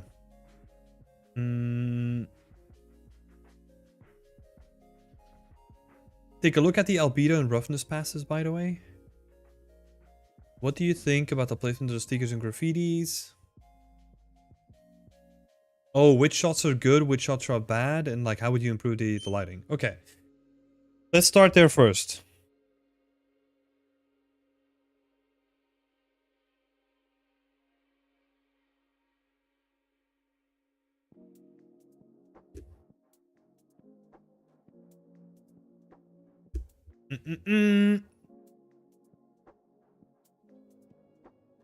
No, you're all good. I'm just reading through it all. So let's start with the composition and lighting, right? Like which shots are good, which are bad, and how would you approach it? So it's more like a personal thing. I picked these 3 shots. I didn't actually pick the albedo and like the roughness. I honestly, maybe let's start there, right? Like with albedo and roughness, I usually just look at the values by looking at the end product that it's giving me. So I barely look at those maps like in general. Like if the reason, the way that I kind of use them is I'll kind of look at them whenever I think something is wrong, or like when some color feels like way more saturated than like another color, right? That's when I'll look at the unlit mode or something like that, or the roughness mode. So like, yeah, that's where I use it, but I don't really see anything wrong, right? Like let me bring it up here as well.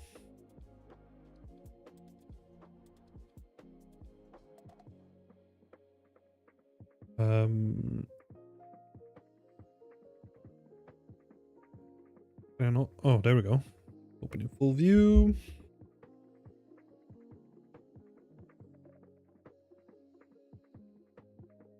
Not really seeing anything wrong with this, you know? Because the chain is rusted, right? So you don't want that much roughness on it.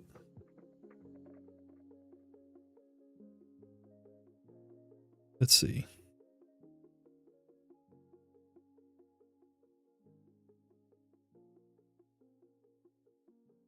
But there's also like an aspect of artistic interest in it, right? The reason why I say this, and this is going to tie in with the first point that I wanted to make, is that it does feel rather flat. But that's my opinion, right? It could also be like a thing that you did like very specifically, but I'm a fan of probably more contrast in pieces. So I'll just give that context to not say that this looks bad in any way, right? I like the way that you approach it, and I can appreciate that you went for like a more flat look.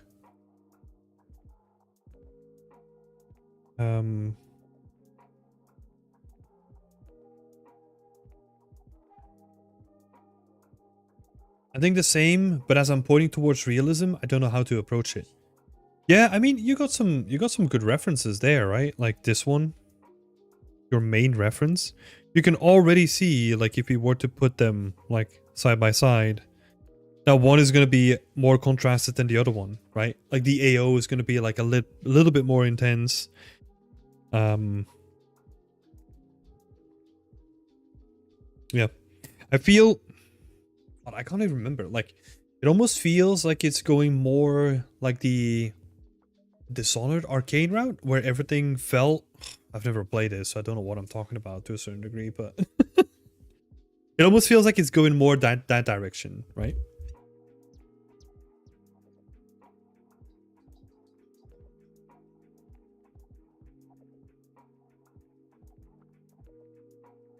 Also, what doesn't really help with that is you're negating all the shadows that you would normally get from like a normal sun that's in the sky, right? Because you have, if you look at this shadow, like you have a light like blasting the front of the door, so you're not really getting any interesting like shadow forms here or like shadow forms here, right? Where if like the sun was like emanating from here, this little edge here would cast like a very like potentially interesting shadow here.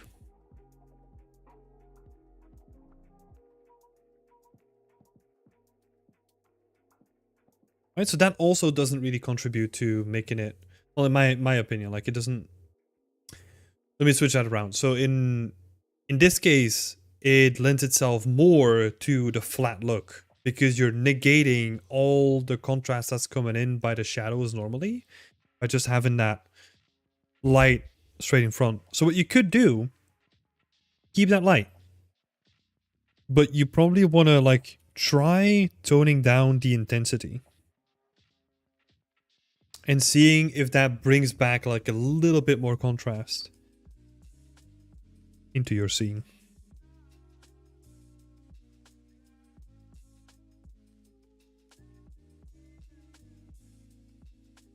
So lower the main light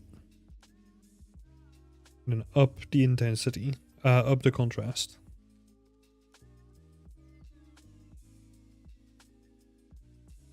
Right? That could already be like an interesting thing. Or you could just rotate that light as well. Even though I think that's going to look worse, because if you're using the light in a way where it's negating all the shadows, it will probably cast like a very harsh shadow as well. Because like even this shadow here, right? The shadow that the chain is casting is almost like someone is pointing with like a flashlight against it, because it's creating such a sharp shadow. Where normally if you have a sun that's lighting the majority of your scene, like it's gonna like bounce like a bunch of indirect lighting all over the place, so that it would largely negate the shadow, right?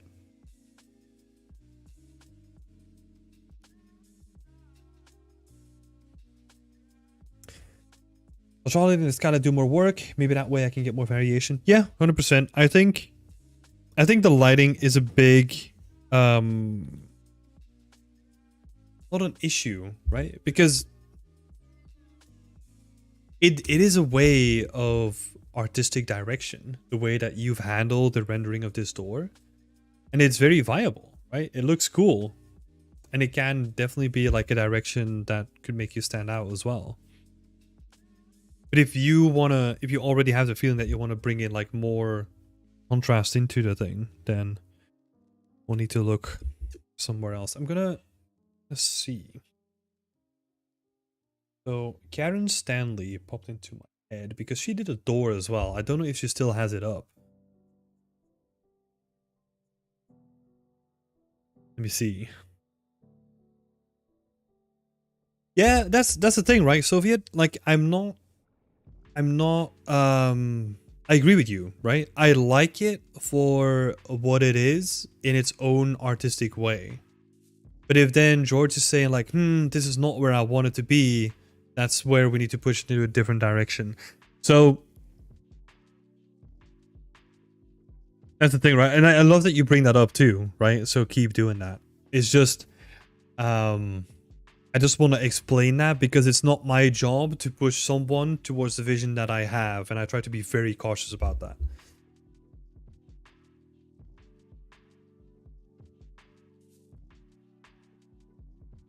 What's your name? Works both ways. Let's see here. So I'll add this in the chat so that you can check that out as well. This is from Karen Stanley from like 6 years ago, so it's a little bit of an older piece, right? But it still holds up well. Oh, where's the chat here? There we go.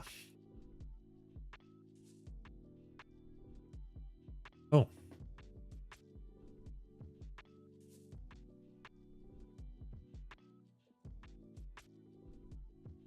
What? Is that coming in? Oh, am I really logged in with a different account? Okay, whatever.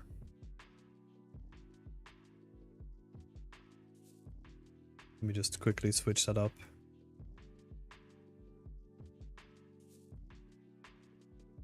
Okay, let's try that again. There we go. That's better. Okay, so that's the link that I wanted to share. This is going to Karen Stanley's work.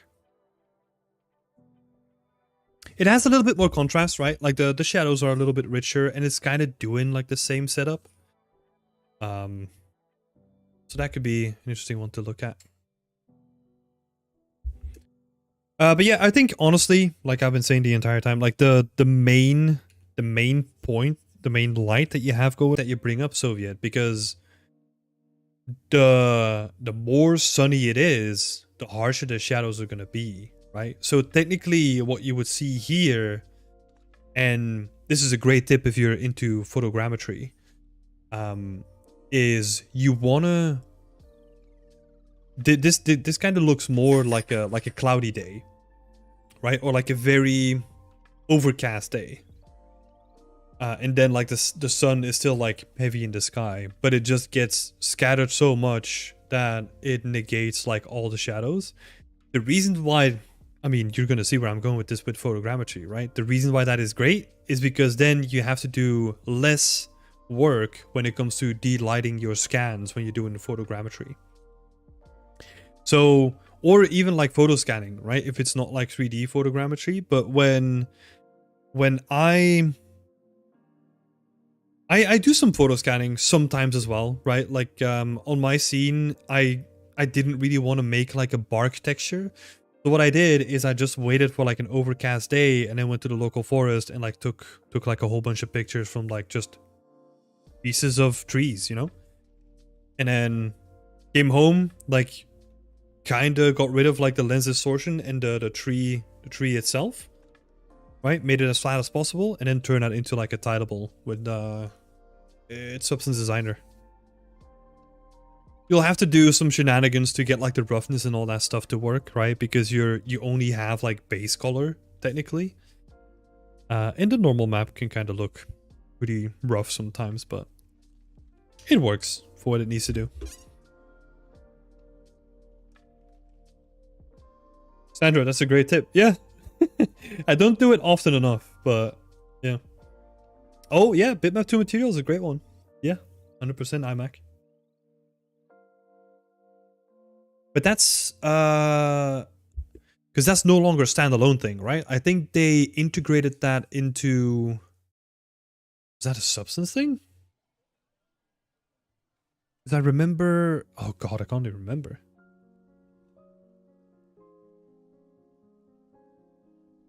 Substance, right? Oh yeah, yeah. Because they integrated that in Substance Alchemist. Like they kind of use the same tech as bitmap to material, and they kind of just dumped that all in there. Apparently, haven't used it myself though. That's a great shout.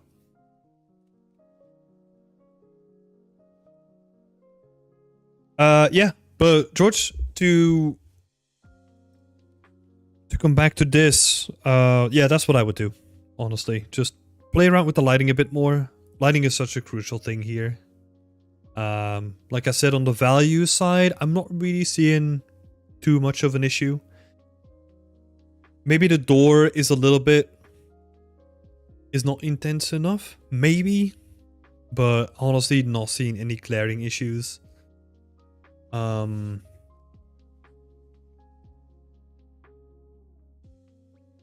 a bit insecure about getting renders too close. What? What are you talking about? Like this stuff looks... If you're looking at like recent games, right? Like this stuff looks better than all the games out there. Well, maybe not all, but like a majority of them. Like in terms of textile density, right? Go and have a look at some games that you think are like the most detailed, and then look at the textures and you might be surprised. What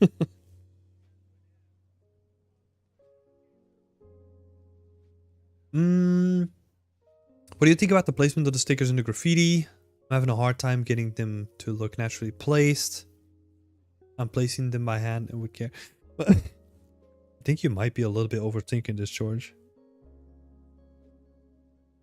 The only thing that I would say with regards to the graffiti is you always have to do a pass with embedding them into or like onto the material that you're doing, right? You're doing an awesome job here with this, right? Like with this poster where it kind of looks like another poster got posted over it and then ripped off of it, so it left like all this like glue residue, right? So this is already like looking really good. You just need to do the same thing for your graffiti, right? So that probably means fading like certain sections out. Like you could potentially even use like the wood grain for it.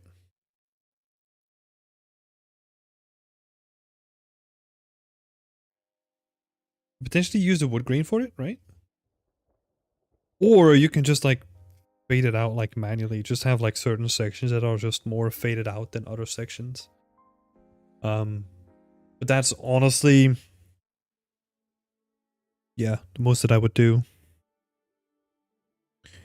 Same here, right? What you can also do with some graffiti is have like a leak somewhere, like at the end of the A or something. Maybe not that big, but yeah. And then same here as well, right? Just kind of fade out like certain sections of it, or like the concrete of the damage, right? Because kind of need to look at it like logically again, right? I bring this up all the time, but you can get a lot of information if you say like, hey, look, this is not a new piece of graffiti. But this graffiti is like 5 years old, so you know that the colors are gonna be more faded. And then also, if someone did some damage or like dogs are peeing against this, like it's also gonna fade because of that, right? So yeah. Just have a think about that. Let's just fade these out more.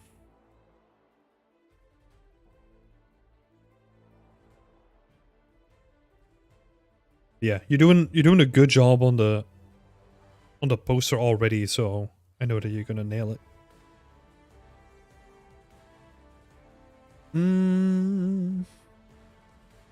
Need to take a look at closer. Yeah, closer references. Yeah.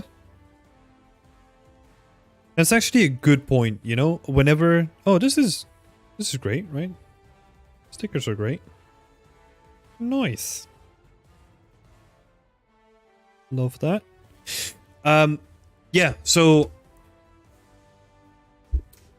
I was gonna say what was I gonna say? Oh yeah. Because you brought up references, right? Whenever I'm stuck or whenever I'm insecure or I kind of have this feeling that shit, I need to do something more, right? That's usually an indication to me that I need to jump back into my references and see what it is, you know? And usually the references like kind of they bring me down to what I actually need to do, and they give you like a good yeah, indication of what to do next, you know?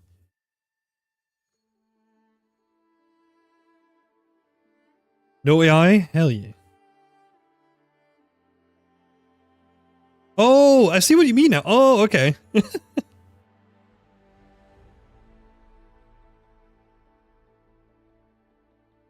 I thought that was just like a random statement in the chat.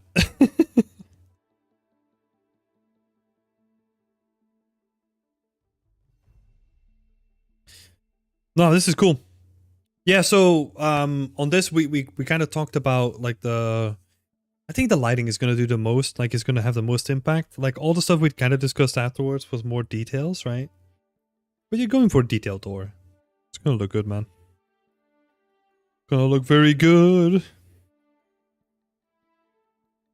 Thank you so much for putting it up, George. I really appreciate it. And I think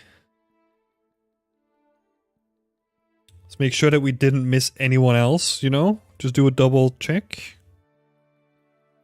Yeah. I think that's it. That's a great question, Manika. Let me just like move my setup a little bit, make some room, and then we'll switch over to the main camera as well.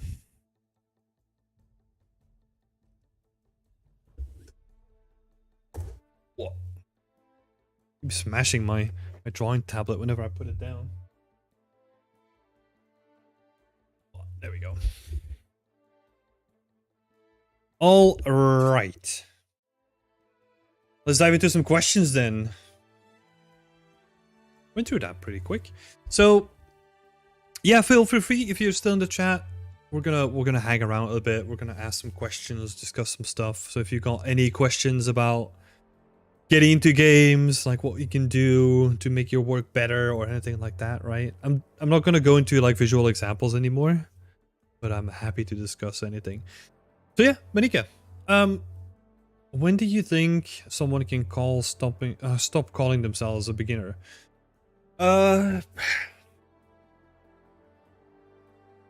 I think I need to bounce the question back to you and ask, why does that matter? The reason why I asked that is because I'm trying to think back, right? If I ever did that. But I don't think it matters, right? Like it's just a box that you put around yourself. If you say like, hey, look, I'm just a beginner. I think the only thing that can really fix that in your head is probably if you get a job in the industry, right? Or if you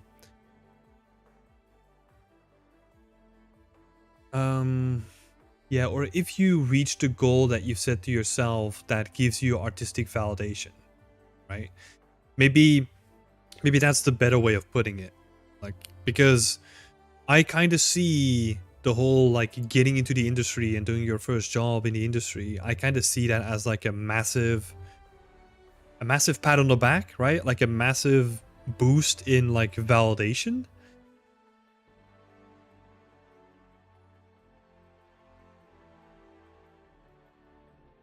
Well, when you want to help someone, you need to set the expectation and add how low level you are technically, right? I don't think you need to, honestly, because like even I think the best you can do there is if someone comes at you with like a very specific ask, let's say, hey, I'm struggling to model this shape in Blender. Can you help me?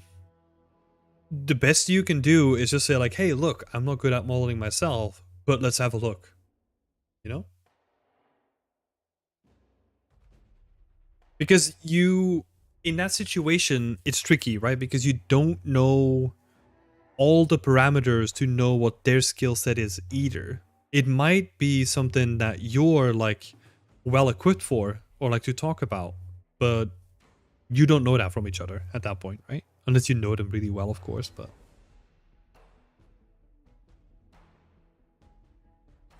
I mean, it's probably like a long-winded way of saying like just try to help them and find out, right? And if they then like sometimes it's also interesting, you know, like it's not always, and I'm saying this from like a perspective of even when you're in the industry, right? It's not always going to someone and then asking them um about like something. And if you both don't know, then like it becomes like a journey for the both of you to figure it out. Yeah, you don't want to misguide an absolute beginner. Yeah, that's fair enough. That's fair enough.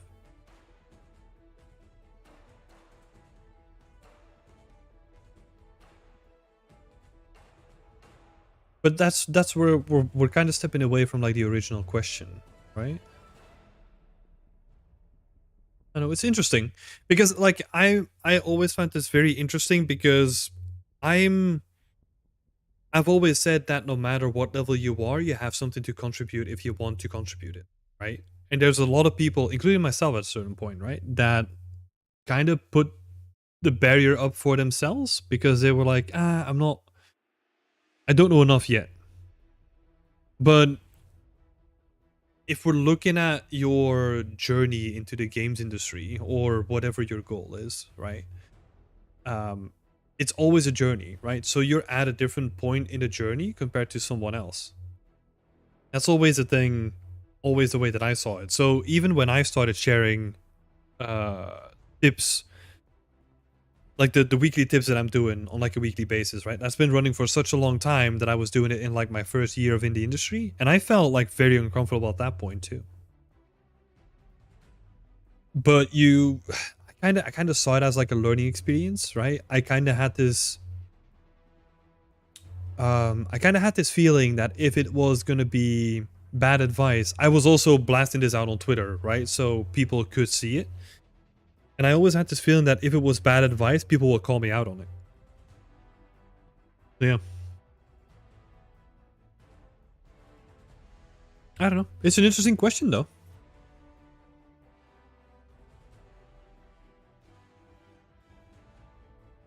Because it's very interlinked with imposter syndrome and all that kind of stuff, you know. iMac is having this weird issue with Painter. UVs are fine when I add a material, display is fine, but when I use a black mask on, say, a smart material and click on the mesh option, certain UVs show white.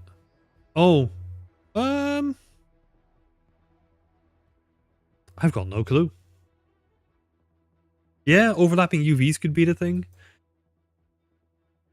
but maybe backface. Maybe there's like an option that lets you back that that is what is it called again, like backface culling, where if you select the front face it will also select like the past face. Yeah.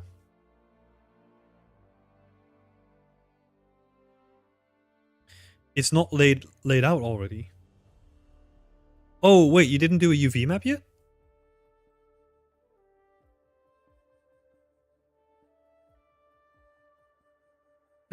Bikes. I love to hear from people that don't know a lot about some special thing. For example, as a weapon artist, I like hearing from other artists, since weapon artists like to get hung up on a single thing. Yeah, yeah, 100%. Like I've always been like a big fan of like the random conversations that happen in the studio, right? Where everyone is kind of just like talking about the stuff that they're so passionate about, and sometimes you pick up like really interesting stuff that can help you on your stuff too. Super interesting. And yeah, even if I will probably, well, I don't want to say never, but like I've never been interested in doing a character, right? But there's some people that are so passionate about like making characters that sometimes it makes me consider, right? Like, should, I don't know, probably not. But it's just hearing their passion and like the things that they do on it, like so interesting to hear.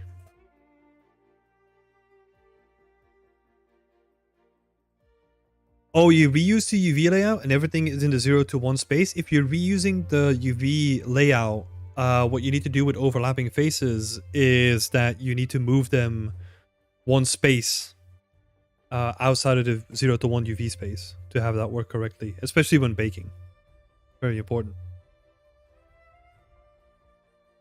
Because else it's going to treat it as like, it's basically going to bake it twice instead of once.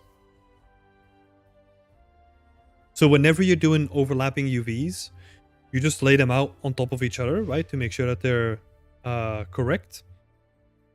And then once you just want to export it to... Nothing is stacked. You reuse it... I don't know what you mean with reused.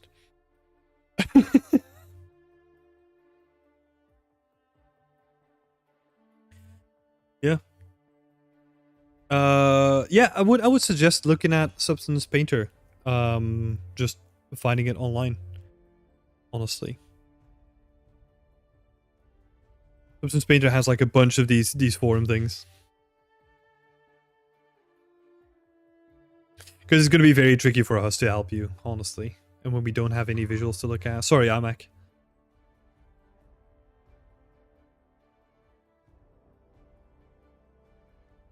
Oh, yeah. Bikes, 100%.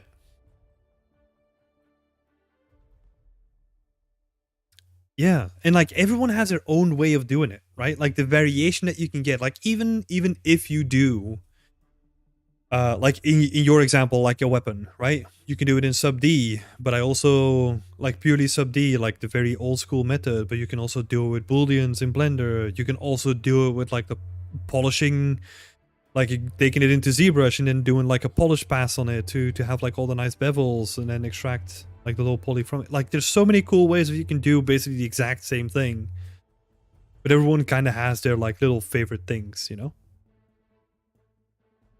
Yeah, so cool.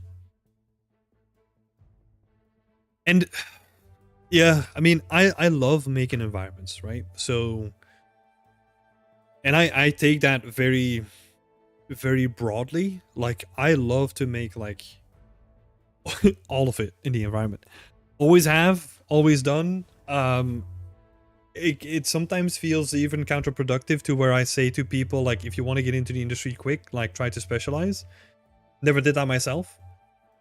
You know, I was always so stubborn that I always wanted to do everything myself that it took me years to build up all those skills.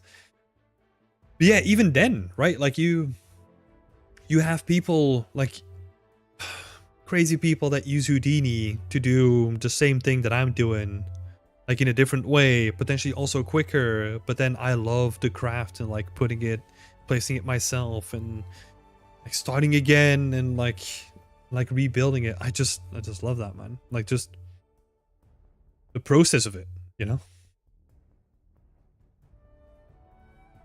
The process. So important. It also took me years to get here, you know? Like not even I'm not even saying that as in like, what do I mean by that? Like I'm just saying that as like a thing I probably did like the most or like the least effective way.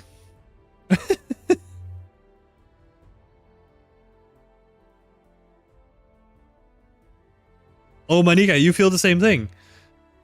So, oh, that's so interesting that you say that it feels better than drugs.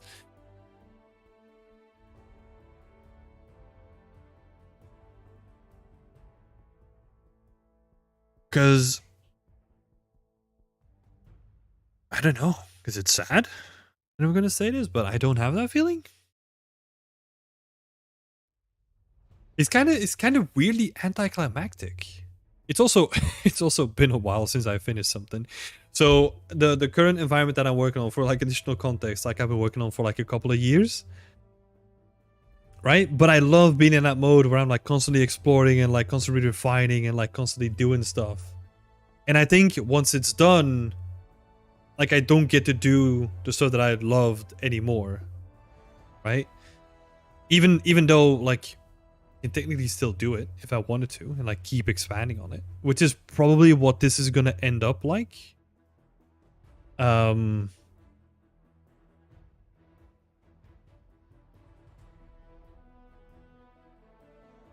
Oh, it was a stacked shell. I'm glad you figured it out. Yeah, I don't know. Like it's an interesting retrospective question. I'm trying to think about like the last thing that I published, which is well, the last thing that I published was kind of cheating, right? Because it was like a solo challenge that I did, and I basically said like, hey, screw all this game art pipeline stuff. I'm just gonna do it in Blender and see how good I can make it look in there. And I did that in like 10 days or something like that. Because, you know, I didn't have to go back and forth to Unreal. I didn't have to match anything there. It was just like done very quickly and very dirty. And yeah, I mean, that felt good to post it. So I guess it still has that.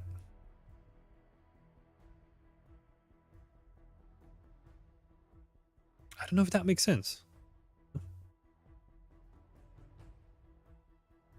Environments are the other thing that I consider besides weapons, but I think is my love for hero props. Yeah, I think so. I honestly think so. Yeah, if you are invested in weapons, right? Like you're in like a very, if we pull back, right? Like I think if you're interested in weapons, you're interested in putting like a lot of time in like all the minute details, which is kind of anti what an environment is, right? Because you're focused on the broader things and you're probably not going to spend too much time into like all the finer details if you want to ever get it done. So I can see that. It's closely related, you know? Put in like all the nice details and like all the storytelling bits into like nice props. Hell yeah. Contrary to me, never enjoyed it. Like if I have to work on a single prompt for like a couple of weeks, let's say, which can be fairly standard. Oh, I'm out. I'm so done. I just can't deal with that, you know. I've always had this focus of like I want to make environments. What I want to do.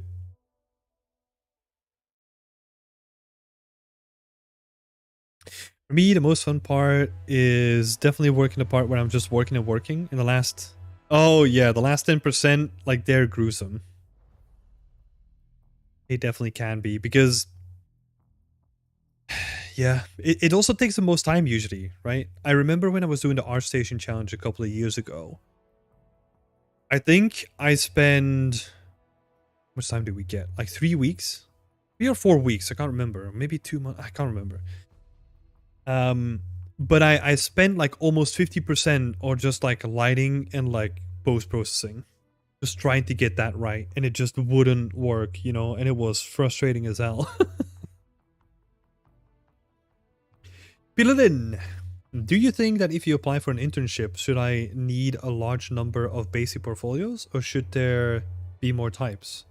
For example, there must be an environment and a weapon. No, the recommendation that I would give is specialize when you have a portfolio. So when I open a portfolio as a recruiter, right? I'm talking from like a recruiter perspective, or like an artist that's involved in recruitment. Um, what I would look at is, what do you say you are, right? In the bio, like in the title, if it's ArtStation, and if the work that you have on your portfolio matches with that. So if you, let's say for example, you are like, hey, look, I'm a weapon artist, and you have one gun and like 5 environments, you're not a weapon artist. You're an environment artist in that case. And usually it's better, like if you want to get in quicker, I know, like anti against what I did, right, is to specialize. Like pick something that you really like, or think you like, or gravitate the most towards at this current moment in time, and then double down on that.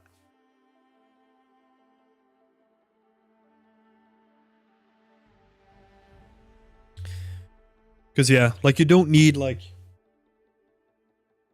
multiple portfolios or anything like that.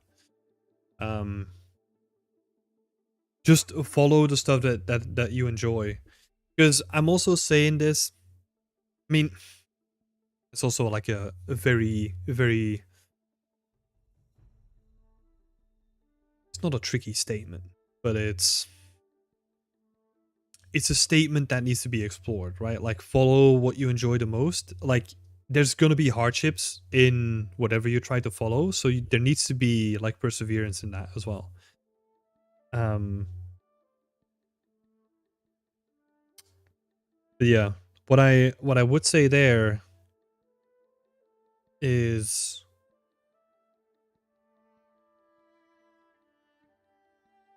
yeah, just follow the thing that you enjoy the most right now, and try to do that, because the whole thing why that works is you don't want to do the thing that you don't enjoy but will get you into the industry the quickest, right? But let's say you get a job as like a weapon artist and you hate weapon art, then you're gonna do weapons for like a couple of years, right? Like as a profession, and that's like 8 hours a day, 5 days a week. You're gonna hate that. Might as well get as close as possible in the beginning. And you can still switch once you're in the industry, right? You can still like spend 8 hours a day working on weapons, and then in the weekends or after work do something else. That can also be done. Mac, any mentorship programs you recommend for environments and or hard surface? I love hard surface. I'm not up to date with mentorship programs, honestly. I've heard that the mentorship coalition is good.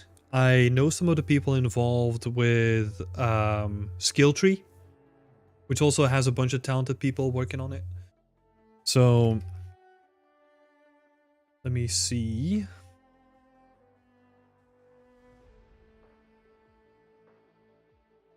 Skill Tree Inc. There we go. I'll add it to the chat as well.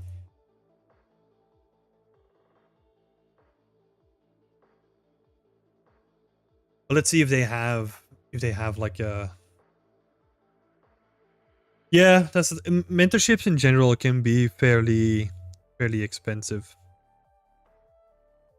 It depends, right? Like if it is worth the expense, because well, there's so many things to it again, right? Like I think most of the mentorships that we see are from like an American point of view, where like the prices are higher because education is also higher in the US, but also wages are higher in the US. So yeah, it's not a simple thing there. Let's see. Environment artist.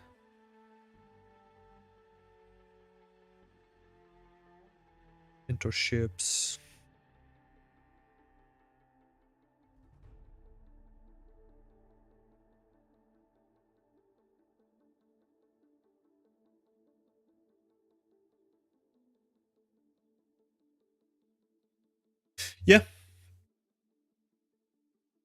it's worth it. I need the help. Yeah. Well, then try to find like a good platform that works for you, right? And see what is the more affordable option for you as well. Graduated in 2016, 3 artists last year, and really need guidance. Okay. Yeah.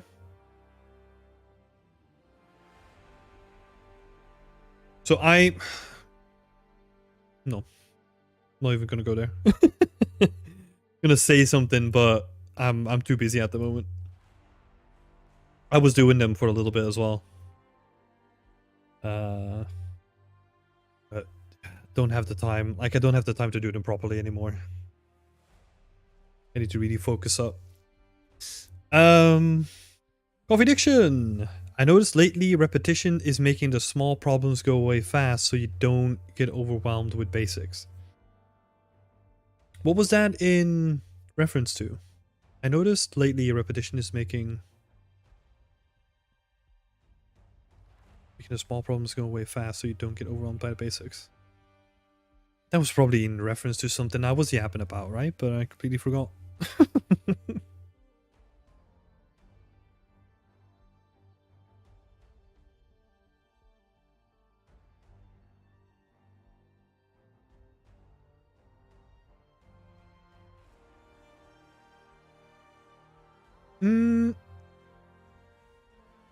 All right.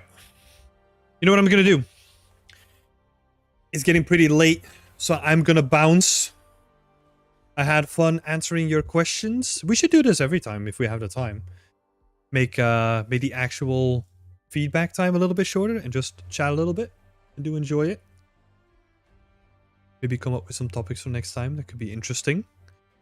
Yeah, for the people that asked, like, go check out Beyond Extent, our website.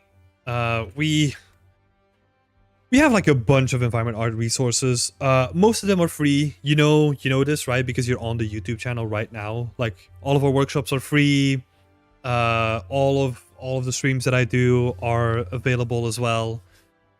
We have a bunch of cool looking articles like on the website too. Like a recent one actually just came out with Ai Sanchez, like the lead environment artist from Machine Games. So yeah, very, very worthwhile checking that one out. Yeah, I finished round 1.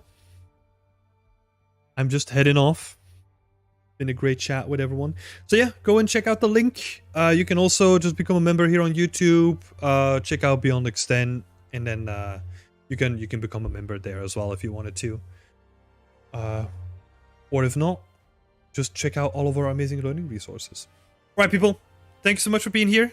I'll head off, and as a reminder, I won't be doing Friday stream and next work in progress Wednesday. I am back next Friday for an art stream because I'm going back to Belgium. So I'll see you next week on Friday, and I wish you all a very creative week. Have fun, everyone. Bye bye.